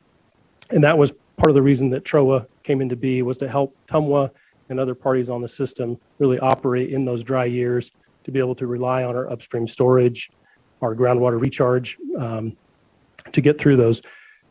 This year, the water year starts October 1st. And so we had pretty good rainfall in October, a great December, and then all of a sudden the storm spigot just shut off. So we came into the year at 225% of normal, and then we proceeded to have the 3 driest months on record, January, February, March. We had a little bit of extra snowpack building in April that helped us. And right now we're projected to have normal Truckee River flows through September, even into early season. So we're able to rely on those normal river flows and not have to release upstream storage. But so if you go to the next slide, slide 6, this just shows our upstream storage, and it really highlights, by mid-July, we're estimating that we have about 67,000 acre feet in upstream storage. And you go back to the first couple slides where we talked about our annual diversion from the rivers around 73,000 acre feet. So we have a lot of upstream storage, and this is all credited to TROA, the Truckee River Operating Agreement. It allows us to store that water in dry periods, and then if it turns into a wet period, that water spills and becomes fish credit water available for the Pyramid Lake Paiute tribe to use for their fisheries. And so that was kind of the grand compromise in the Truckee River Operating Agreement. Slide 7 talks about, even though we have all the upstream storage, it gives a little perspective on how much upstream storage we actually use. And so the red in the bar chart shows when we've actually relied on our upstream storage to meet our customer demand. And as you can see, it's not that frequent. So even though we have quite a bit of upstream storage, we don't rely on it that often. And I think that dates back to, on the Truckee River system, we've been dealing with droughts for the entire history of the system. Before the Truckee River Decree was adjudicated, we went through a severe drought period between 1928 and 1934. And so the parties involved at that time were going through shortage, they were going through drought, and the river did not begin as an overallocated system. And then over time, our customers have reduced their water use. Since 2000, our customers have reduced their water use by 30%, even though our system has grown by about 30%. And it also goes to how TUMWA operates our system, how we provide water for new development. In 1977, there was another severe drought, and at that time, the utility at the time was owned by a Sierra Pacific Power Company, and they enacted a rule requiring all new development to dedicate water rights. And oftentimes in the Truckee Meadows, those are decreed Truckee River rights. And so if you have a project, no matter what it is, and you want a water service from TUMWA, you have to dedicate sufficient water rights for that use. And there's only a finite supply of Truckee River water rights. And so through that, I think it's helped allow TUMWA to operate in a system that is sustainable. And along with our upstream storage reservoirs, it helps us get through those really severe droughts. But I think the key takeaway here is, and going into the next slide, is even though we're fortunate to have a very resilient water supply, we're not resting. We're continuing the hard work that our predecessors have done before us, like acquiring Donner Lake and Independence Lake. We're continuing with this first bullet point is forecast informed reservoir operations. And that's just a fancy way of saying we're going to try to work with the Bureau of Reclamation and Army Corps of Engineers to retime when we can capture runoff. Because if climate models are correct, we might have more precipitation falling as rain instead of snow and falling sooner in the year than later. And so we want to be able to retime those reservoirs and be able to store water sooner, because right now they double as flood protection reservoirs, and we can't store water until the month of April in general. And so now we're going to try to store water earlier in the season. And then I already touched on the Mount Rose Water Treatment Plant, again, a creek treatment water system. This advanced metering infrastructure, it's AMI, we're currently in the process of replacing all of our old water meters, and our service territory is pretty much fully metered at this point. But these AMI meters will allow customers, once they're installed in our system and up and operating, allow our customers to be able to look at their water use in real time, to be able to set leak alerts if they want to set it at a certain amount, say more than 500 gallons, in a couple days or a week, however much water they use. And I think that'll also, you'll see it drive down customer water use because they'll just pay attention to their water use more closely. And it'll also help them detect leaks. We also have water conservation consultants that our customers can call. Those people, our staff will go out to their home and they'll just help the customers investigate where they might have a water leak, whether it's just a leaky toilet or a water leak in their irrigation system. And so our customers find that very helpful. Other projects we're doing are like the TRI General Improvement District Treated Effluent Pipeline. So Tumwa is not a wastewater water reclamation provider, but we are partnering with Reno and Sparks, who operate the largest water reclamation facility in the Truckee Meadows. And they have entered into an agreement to provide up to 4,000 acre feet of treated effluent to the TRI GID for industrial cooling purposes. And Tumwa's role in the project is to ensure that there are sufficient return flow water rights, sufficient other Truckee River water rights left in the river for in-stream flow. Because one thing that's unique to Northern Nevada and in contrast to Southern Nevada is on the Truckee River, those agricultural rights, historically, they were not fully consumed. So some of that water got back to the river, and that water is counted on by downstream users and downstream water right holders. And so you can't, continue to reuse that water, even though it's going back through the water reclamation process. And so Tumwa will just ensure that there's sufficient substitute water rights in the river to make it whole for downstream users. Another project we're working on with the city of Reno is an advanced purification water treatment facility. It's planned in the North Valleys. So it will take treated effluent from the Reno water reclamation facility, and it will run it through another advanced treatment process to basically make it treat it to a higher standard than even drinking water. And then that water will be recharged in that aquifer, basically as a groundwater bank for future use.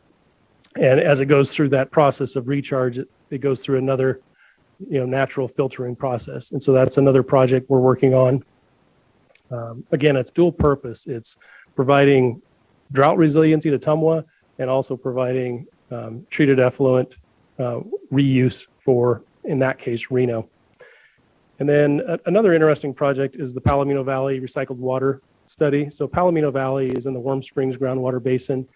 And what we're looking at there is to assist, again, Reno and Sparks with their water reclamation facility, deliver treated effluent as a substitute for the groundwater, the native groundwater in that basin that is currently being used to irrigate alfalfa.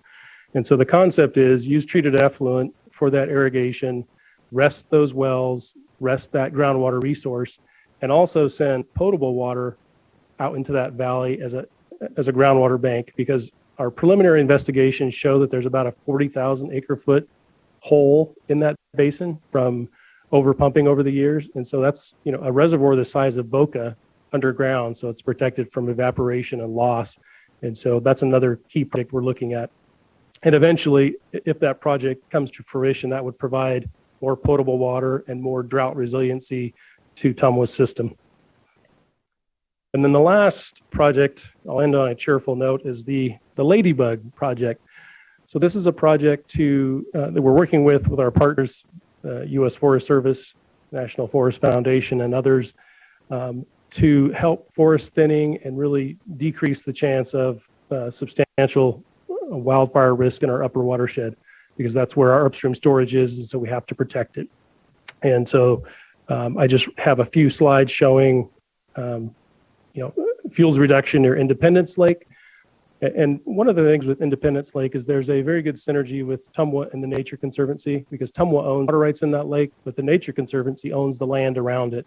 And so they protect it from development and any pollution getting into the lake. So it's a real win-win for both of us.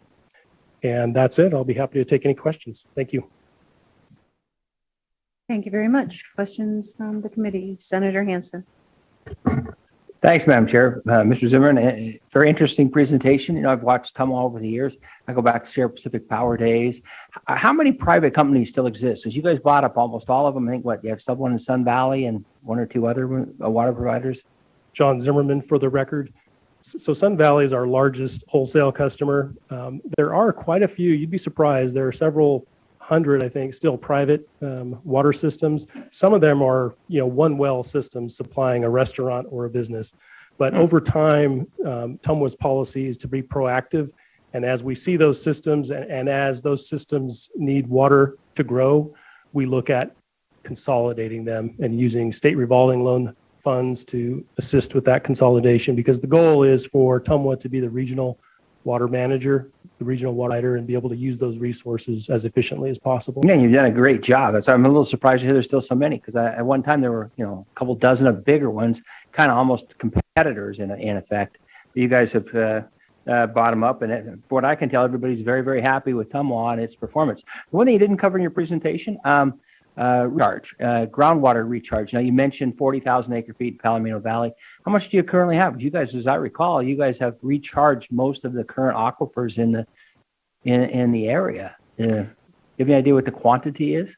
John Zimmerman for the record. So since our recharge program has been in operation, I think since the early 90s, we've recharged upwards of 35,000 acre feet in all of our different basins. Our goal, our current recharge rate is about 3 to 4 acre feet a year, and our goal is to increase that to about 9,000 acre feet over time. It's difficult to find a basin that will accept the water or enough of the water. There's also a cost because you have to treat that water before you inject it. But we're trying to, through active recharge, which is injection, trying to increase the efficiency of those aquifers. But another big issue is just our conjunctive use, where we're able to rely on Truckee River flows in the shoulder months and really rest a lot of our groundwater wells. We have over 89 production wells in our system. And so resting them really allows that aquifer to recover and be there for us when we need it in a drought. Again, you guys did an amazing job. I was shocked by your graph number 7, how rarely you use your upstream storage. I thought those things are like drained down every year. Last question, Swan Lake out in Lemon Valley. Been a huge problem. It's in my district. Overflowing and everything else. And they're building treatment plants there at the same time people's houses were being flooded. Is there any hope that somehow Tumwa can develop a well system or something and utilize some of that water, even as reclaimed water? John Zimmerman for the record. So that, Senator Hansen, is related to that American Flat project, because that'll be right now the Reno Water Reclamation Facility has a permit to discharge a certain amount of that treated effluent into Swan Lake. Right. And so part of that American Flat project will be to take that treated effluent, again, treat it to advanced purified water levels, and then re-inject it into the aquifer. And that'll allow that water another place to go besides to Swan Lake. And that American Flat project, I should have mentioned, that will net 2,000 acre feet annually once it's fully operational. It's kind of ironic, and everywhere else in the state we're having drought issues, and here I got an overflowing basin of water that could be utilized. It's like I can't win here. The Pyramid Lake going down. Too loud, Senator. I mean, what was that? I wouldn't put that out there too far and wide. Yeah, Somebody that's will come right. up with an idea. Southern Nevada Water Authority's in the room. We got to be careful. Mr. Zimmerman, thank you very much for your presentation. Thank you, Senator Hansen. Other questions from anyone? Seeing none. Thank you very much, Mr. Zimmerman. Thank you. Appreciate it. Thank you. Next, we have item number 9, Virgin Valley Water Basin. Mr. Brown.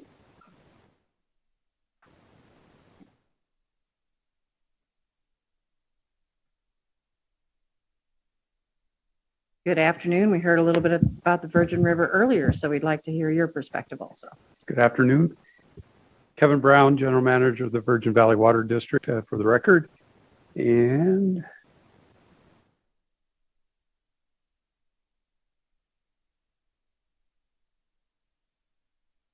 thank you. Got it.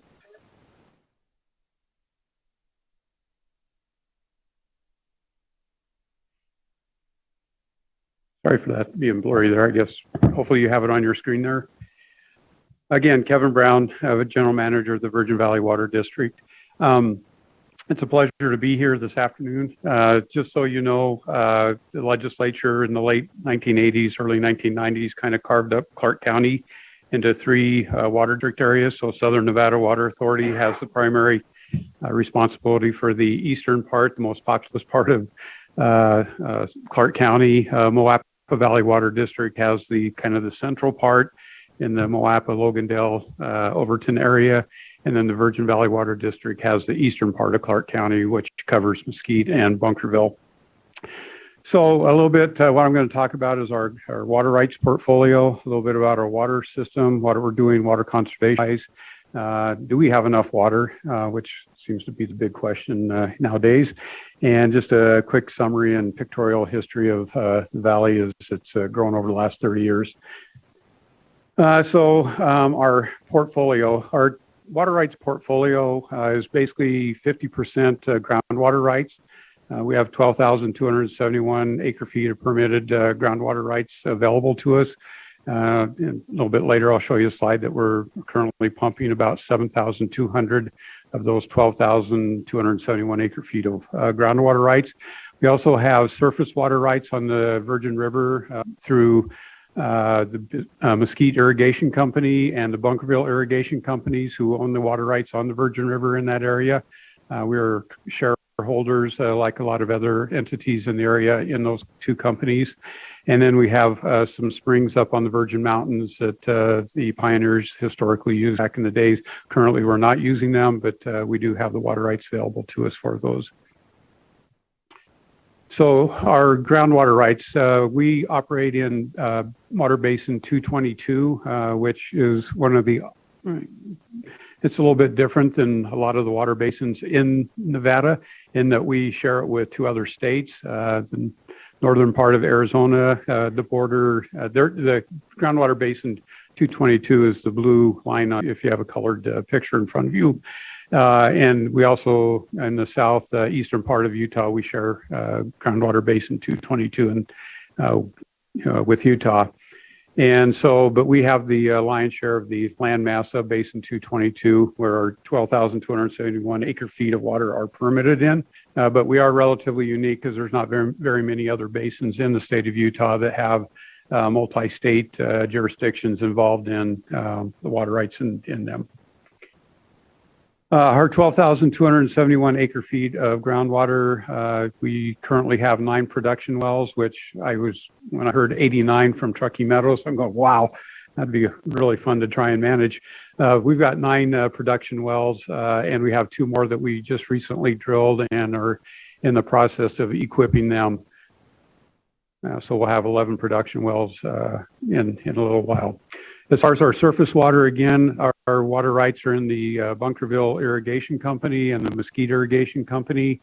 And we're, again, shareholders, and we have 8,820 acre feet of water in our water right portfolio in our shares on the river.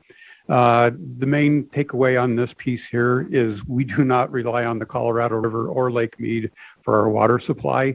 The Virgin River is a tributary of the Colorado River. And again, we do own water rights on that, but we do not rely on Lake Mead. And there's, everybody nationally that we have a really high growth rate, and we get phone calls from people from across the nation saying, hey, we're looking to relocate to Mesquite. Are you guys running out of water like they are in Las Vegas? And because that's all the press that they see, because unfortunately, Mesquite doesn't really have a local newspaper. And if they did, there's not a whole lot of press on water issues to talk about there.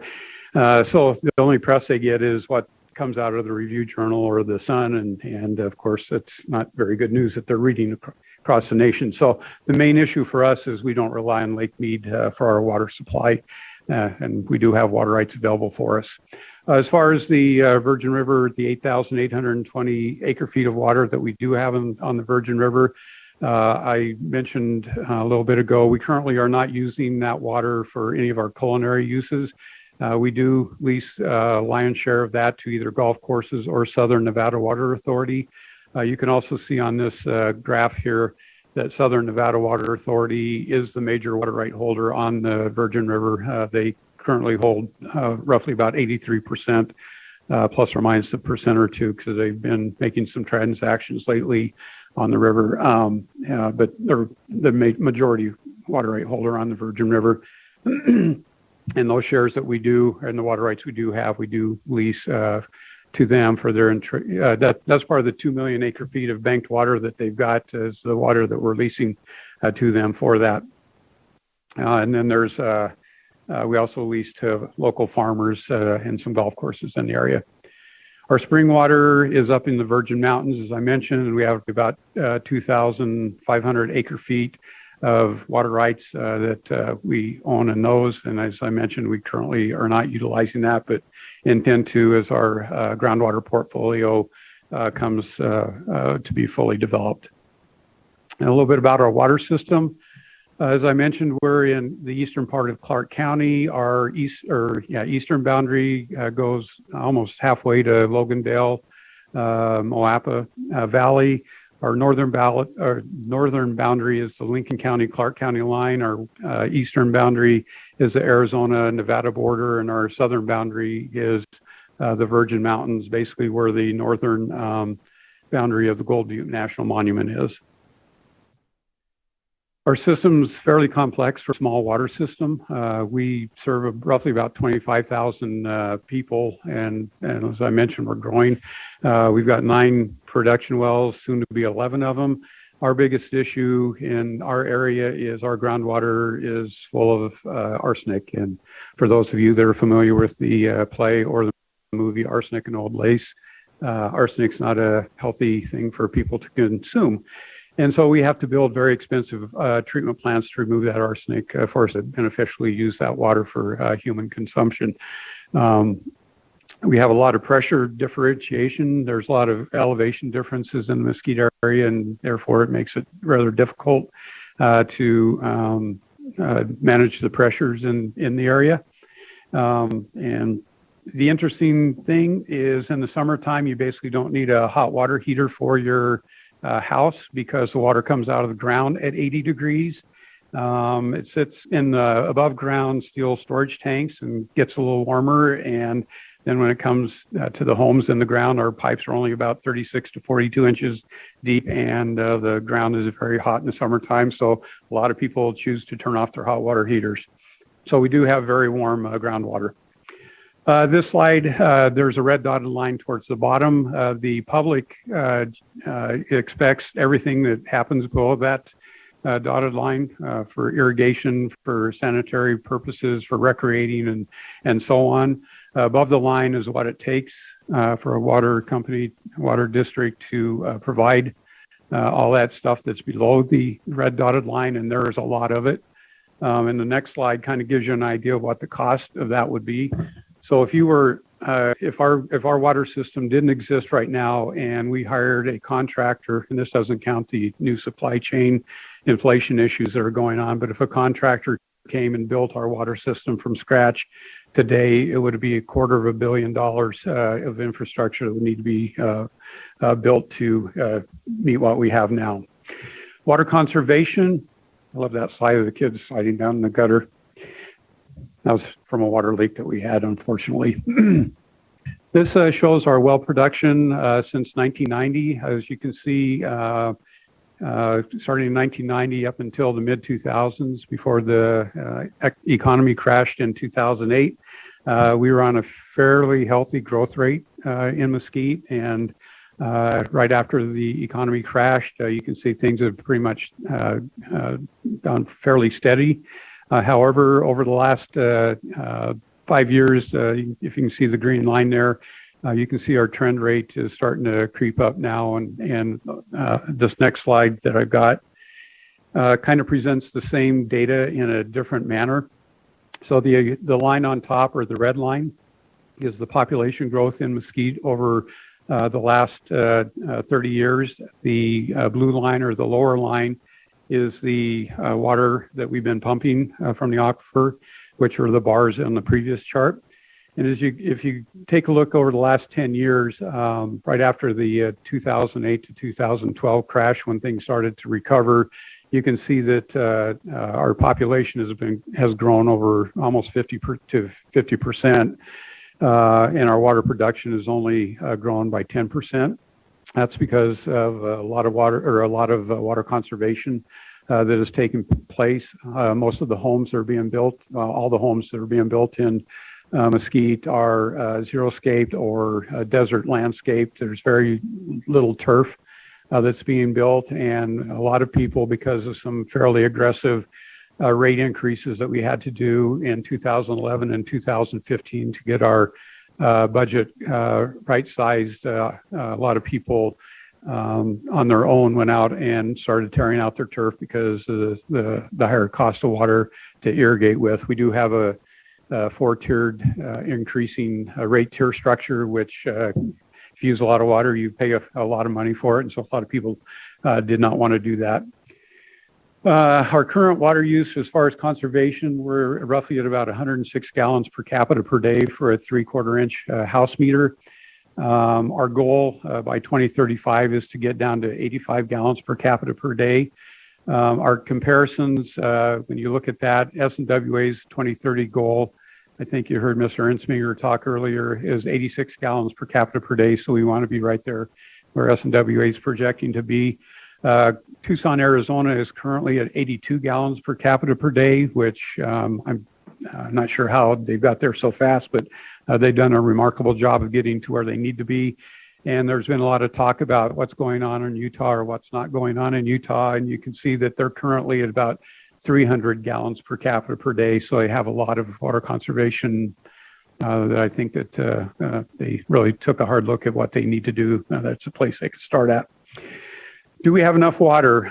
We did a master plan update in 2020. It shows that our 12,271 acre feet of water, based on the growth rate that we were projecting at the time, will be exhausted in roughly the year 2034. At that time, we'll start looking at developing the Virgin River rights that we have, take a look at developing the spring water we have. And if we need to, we'll also seek out other groundwater opportunities that might be available to us. This is just a graph that kind of shows that the 12,271 acre feet of water is represented in the orange or salmon color. Oh, that's a bad projection up there. And then above that, you can see in roughly 2034, based on the growth in the blue, is when we need to start augmenting our groundwater rights with other water rights. There's been a lot of studies done on our basin over the last 30 years. I have a lot of covers of what those studies look like. Jason King was in Mesquite in 2015, and then Ms. Fairbanks was there last year. Both of them felt very comfortable of our groundwater rights available to us and our rate of pumpage, and they don't feel that we have an issue like some of the other basins in Nevada at this point. And we are currently in the process of doing, someone mentioned earlier that there needed to be some updates to a lot of the state engineers' perennial yield studies. We are in the process of conducting our own perennial yield study. That should be completed in the next 3 to 4 years, and hopefully we'll have some good data that comes out of that that will be helpful for the state engineer's office at that point. How do we know that our aquifer is okay, that we're not over pumping our aquifer? This slide, there's 3 pink dots on there. Those are precipitation gauges that we have in the mountains that surround us. Most of our recharge for our aquifer comes from the precipitation that falls in the mountains around us. And over the last 2 decades or so, we've just in the, well, I'll just say in the last 2 years is when we've really seen the effects of climate change. Prior to that, even though the southwest part of the United States has been in a 20-year drought, we've only, as far as precipitation is concerned, we've only realized that over the last 2 to 3 years. So we've had a good 16-year head start on being ahead of a lot of the folks in the area. Also, we have 9 production wells, which we monitor the water levels in. When we rest those wells, we measure how fast the aquifer recovers in them. 16 monitoring wells, groundwater monitoring wells around the area. We monitor those, and our groundwater is not dropped at all since we've been monitoring those over the last couple of decades. Quick summary. So this is a picture of the area in 1992. I tried to show where I-15 is located. There's basically nothing north of I-15 on the map, and everything south of I-15 was pretty much farmland. If you zoom forward to 2006, oops, I'm sorry. There we go. There's a map. If we zoom forward to 2006, you'll see that 6 golf courses got built in that time frame. A lot of the agriculture had disappeared, and a lot of houses started popping up, and the north side of the freeway started growing. And then in 2017, by then one more golf course had been added, and most of the agriculture had disappeared, and even more houses. We're really good at growing houses in Mesquite with the water we do have available. Looking forward, we're planning on staying ahead of the growth by continuing to develop our 12,271 acre feet of water. Again, as that gets close, we will utilize our other water resources. We will continue to invest in our current and existing infrastructure. We keep our metered rates, rate increases 2.5% or less on an annual basis. We're getting ready to update our master plan this year. So we'll have a 2023 master plan.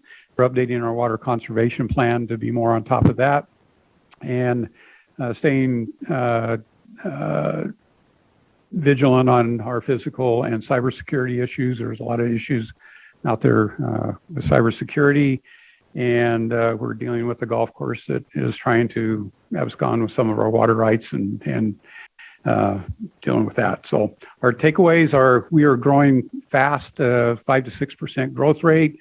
Our water resources are strong and capable to handle the growth that we do have, and water conservation is happening in Mesquite. So with that, I'll stop and answer any questions that you might have.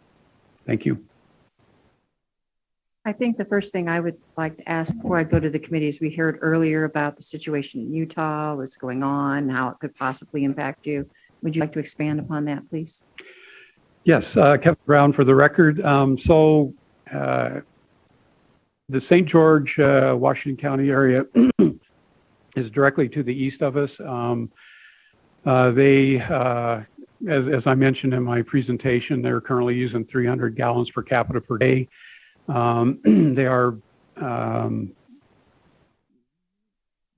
running short of available water, and I know they have been banking on a Lake Powell pipeline to bail them out. I don't believe that is actually ever going to happen. That's my opinion, for a variety of reasons. Number one, it's very costly, and number two, we're hearing a lot about climate change and what's happening at Lake Powell and availability of water there. I think the political folks in that area and in the state of Utah need to take a hard look at water usage in the state and in that area, and frankly, do a better job of water conservation. Kentucky bluegrass is a beautiful thing to have and nice to have under your feet, but in the desert, it's not a smart thing to have. So I'll limit my comments there. Thank you very much. We appreciate that. So questions from any of the committee members at this time? Not seeing any. Thank you very much for being here this afternoon. Appreciate it. So with that, we can move on to item number 10, which is the Carson Water Basin. I think we have Mr. James. Thank you. Nice to see you, Mr. James. Just proceed whenever you're ready. Is that a PowerPoint here or? Yes, I have it.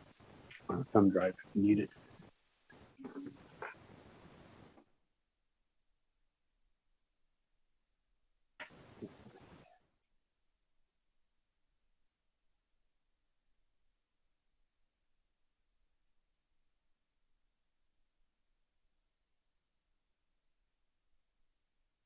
A little blurry, or that's just my eyes, I'm not sure. So, good morning. For the record, Ed James with the Carson Water Subconservancy District. I'm going to give you a little background on CWSD because we're kind of a unique organization, then talk a little bit about the watershed because it's important to understand what we're dealing with before you get into our situation, and then some of the plans we plan in the future. We do quite a bit of different things. I did have a handout just for your information of other items that we do at Subconservancy, but I'm going to focus mostly today on the water resource issue.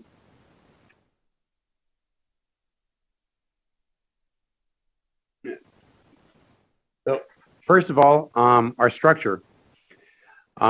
Back in 1989, the Nevada Legislature restructured CWSD's purpose and goals, and to start looking at a regional water system planning for the Carson River. At that time, it was in CWSD included Douglas County, Carson City, and Lyon County. In 1999, the Nevada Legislature added Churchill County to the Subconservancy. Then in 2001, through a joint powers agreement, Alpine County joined CWSD as a partner in the watershed. And then last year, legislature then brought in Story County.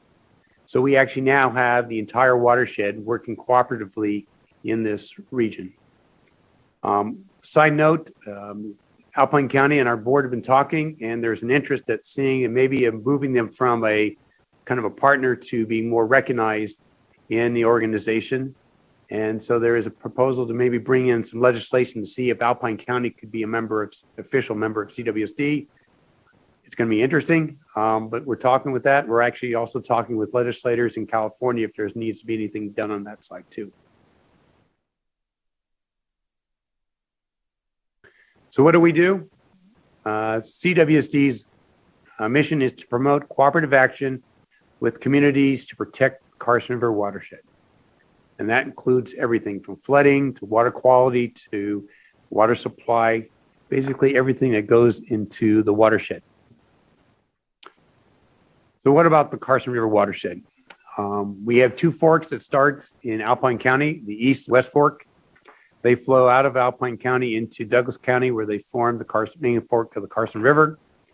It goes through Carson Valley, and then it flows through Carson City, down to Lyon County, and into Lahontan Reservoir. From Lahontan Reservoir, the water is released and it moves down into Churchill County. Later on, I'll be talking a little bit about Silver Springs, and if you're not familiar with Silver Springs is, if you can see the reservoir, it's in this area right here. I'll be briefly just talking about some of the situations we're dealing in that area. So some parameters on the Carson watershed. In the Sierras, we get almost over 40 inches of precipitation, but in Churchill County, we can get less than 4 inches. So we have a huge extreme difference of amount of water coming down, but it really depends what we get every year from Mother Nature. That is our critical source of water, is the snowpack. The river is 184 miles. It starts up in the Sierras at 11,460, and the low part is 3,000. We have 5 major groundwater basins that we deal with in the watershed. We have very limited upstream storage. It's less than 10,000 acre feet of total storage when you add up all the small reservoirs together. Our largest reservoir is Lahontan, which can store about over 300,000 acre feet of water. The river is fully appropriated.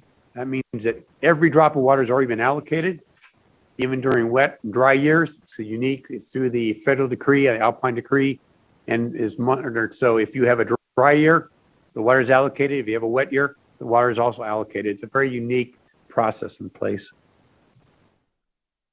And the Truckee Canal. I want to talk about that because the Truckee Canal is critical because that brings water from the Truckee River over into the Lahontan Reservoir. It was constructed back in the early 1900s. It has been a key element to the Newlands project, one of the first that was ever developed. And I want to show you how important that Truckee Canal is to the Newlands project.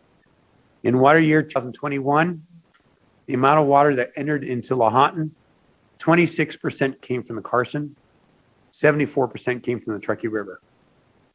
So you can see that the Truckee River is a critical element during dry years. Now in wet years, the Carson River can handle the entire demands, but in dry years, they take more water from the Truckee than they do from the Carson. So what are some of the water issues that we are dealing with? Well, first of all, I talked about the river is fully appropriated, so there's no additional water. However, 95% goes to agriculture.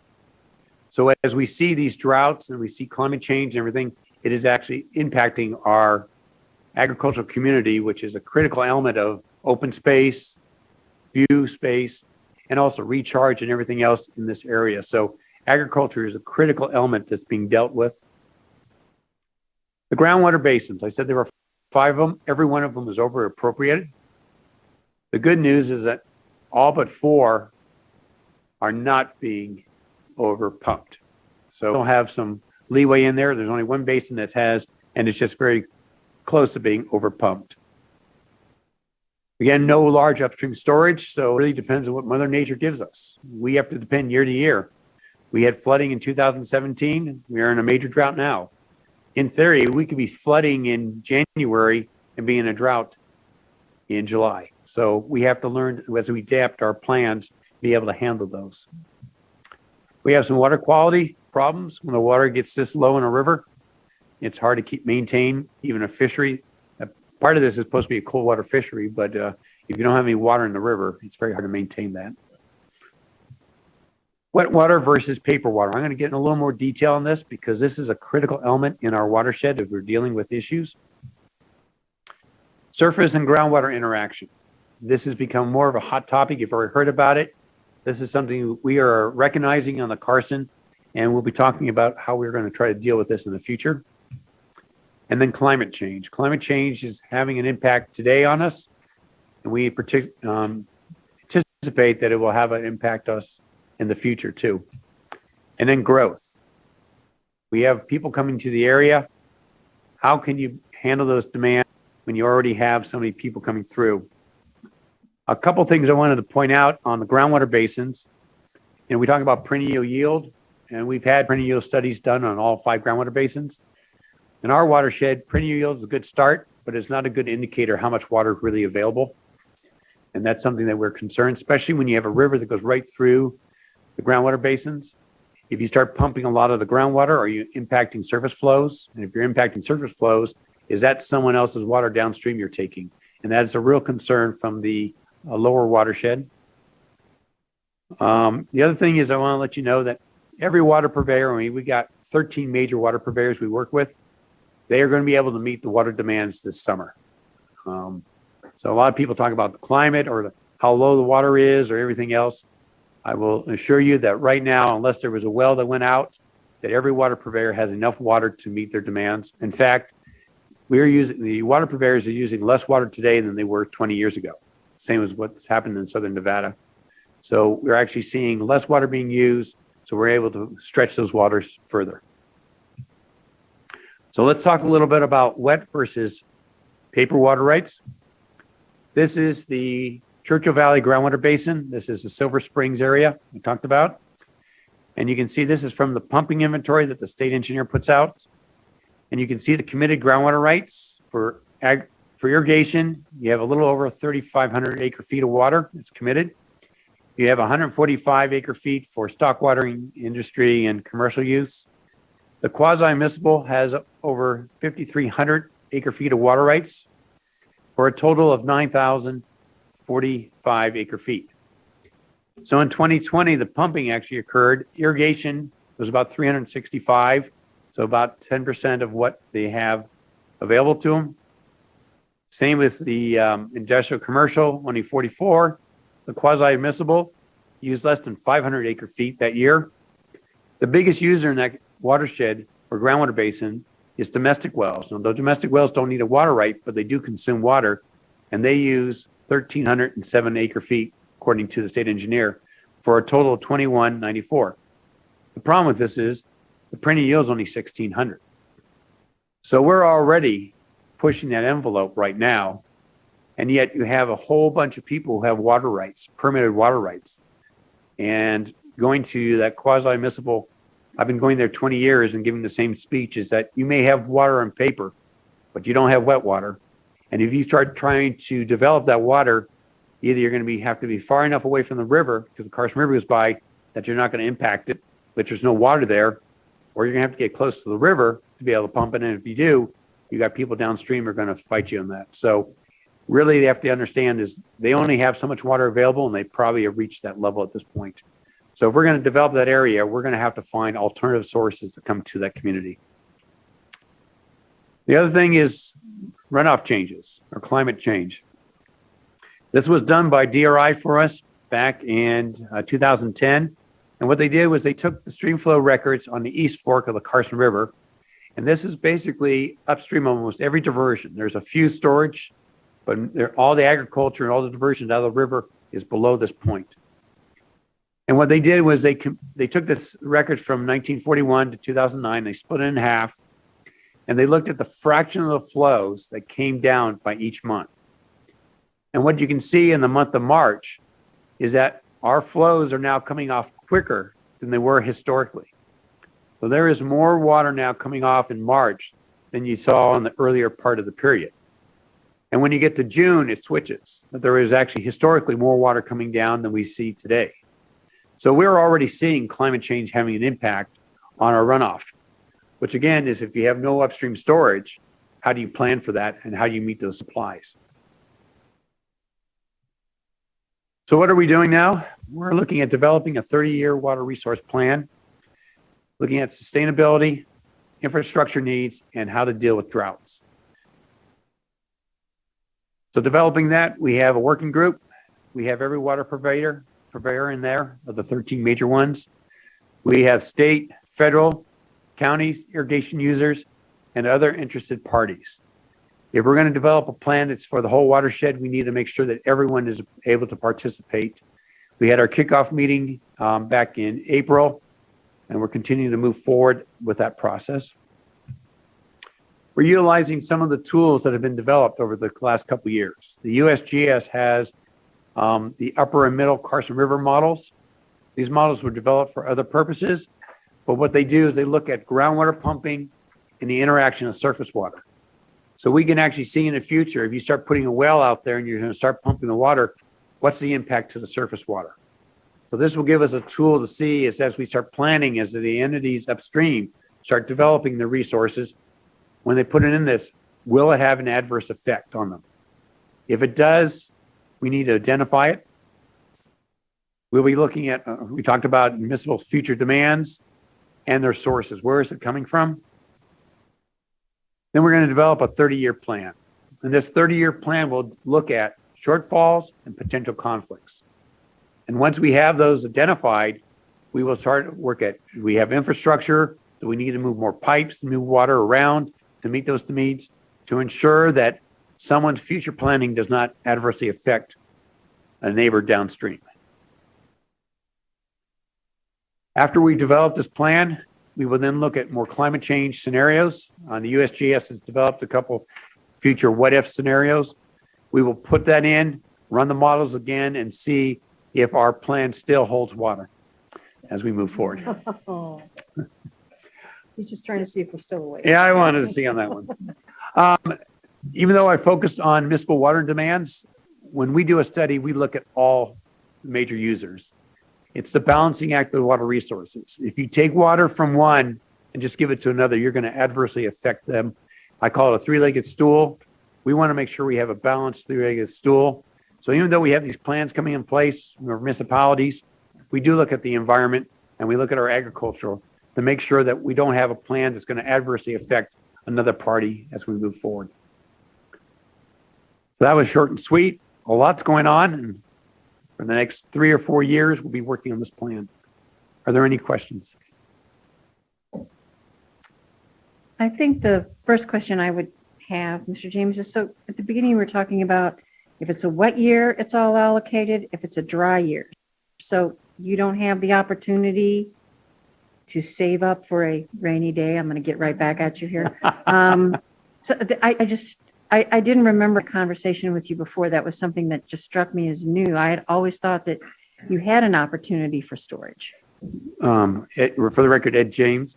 Again, the problem is with no upstream storage, when it comes off, it just flows down. Like in 2017, we had so much water going down the Carson that TCID in Churchill County had to scramble. And even though Lahontan stores can store up to 300,000 acre feet, they had to move almost 900,000 acre feet through that system in about 4 months. And so a lot of water went out into the desert because that was the only way to avoid flooding Churchill County and City of Fallon.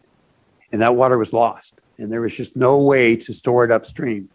We've had people in the past saying, well, why don't you build an upstream storage? The problem is if you have a reservoir that's dry 99 years out of 100, you can't justify the cost. And also the environmental impact to build a large reservoir on a river is prohibitive. You cannot do it. If you look at every major reservoir that's being built today in the West, none of them are on a major stream. They're all off channel because the environmental impacts are huge. So if we start looking at off-stream storage, which we are looking in the upper one, we're looking at maybe 5,000 acre feet max. So we really do have to live within our means. Now, I will tell you in 2017, every farmer was able to irrigate upper watershed throughout the entire irrigation season, which was rare. And typically by June, you're starting to have juniors already going out of production.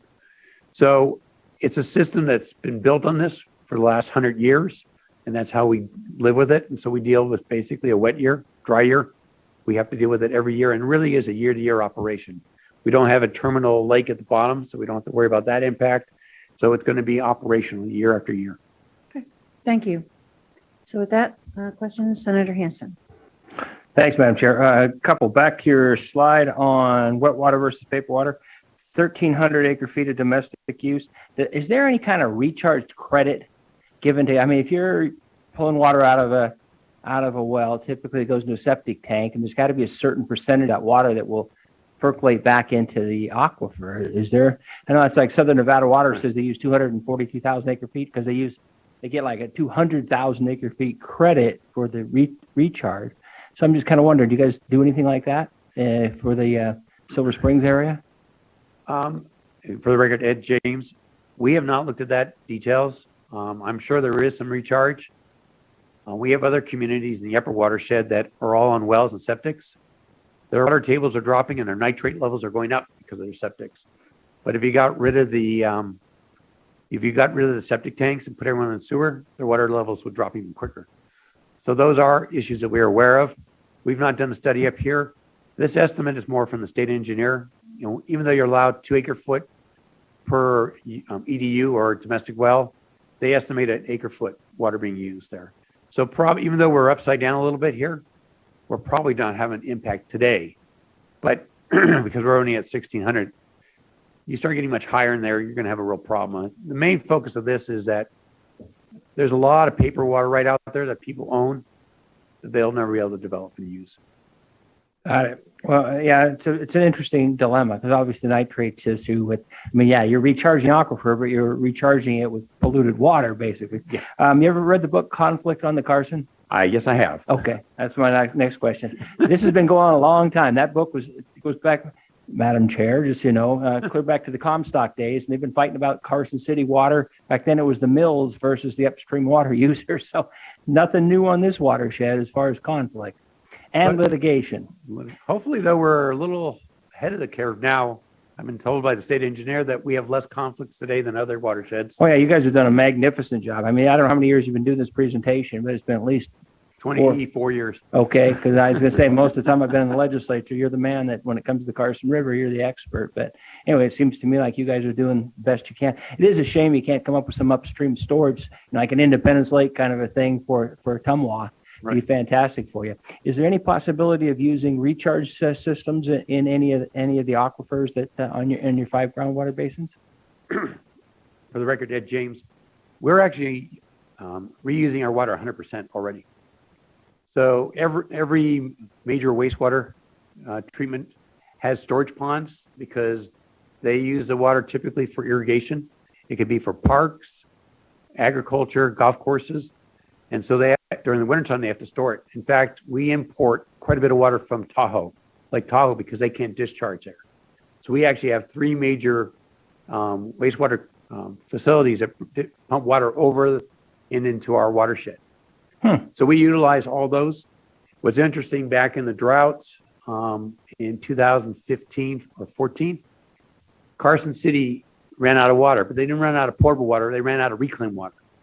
They actually had to take their parks that were taking reclaimed water off the reclaimed water and put them back on potable water because they had plenty of potable water, but not enough reclaimed water to be able to irrigate the parks and all that. Because of conservation, the amount of water actually going to the wastewater plant had dropped significantly. From a backhanded compliment to the system then, huh? I had one other quick question. I can't remember what the heck it was now. Oh, well, comes up, I'll track you down afterwards. Sounds good. Thank you, Madam Chair. Thank you, Senator. Any other questions from any other committee members? Thank you very much, Mr. James. Thank you for your Appreciate it. time.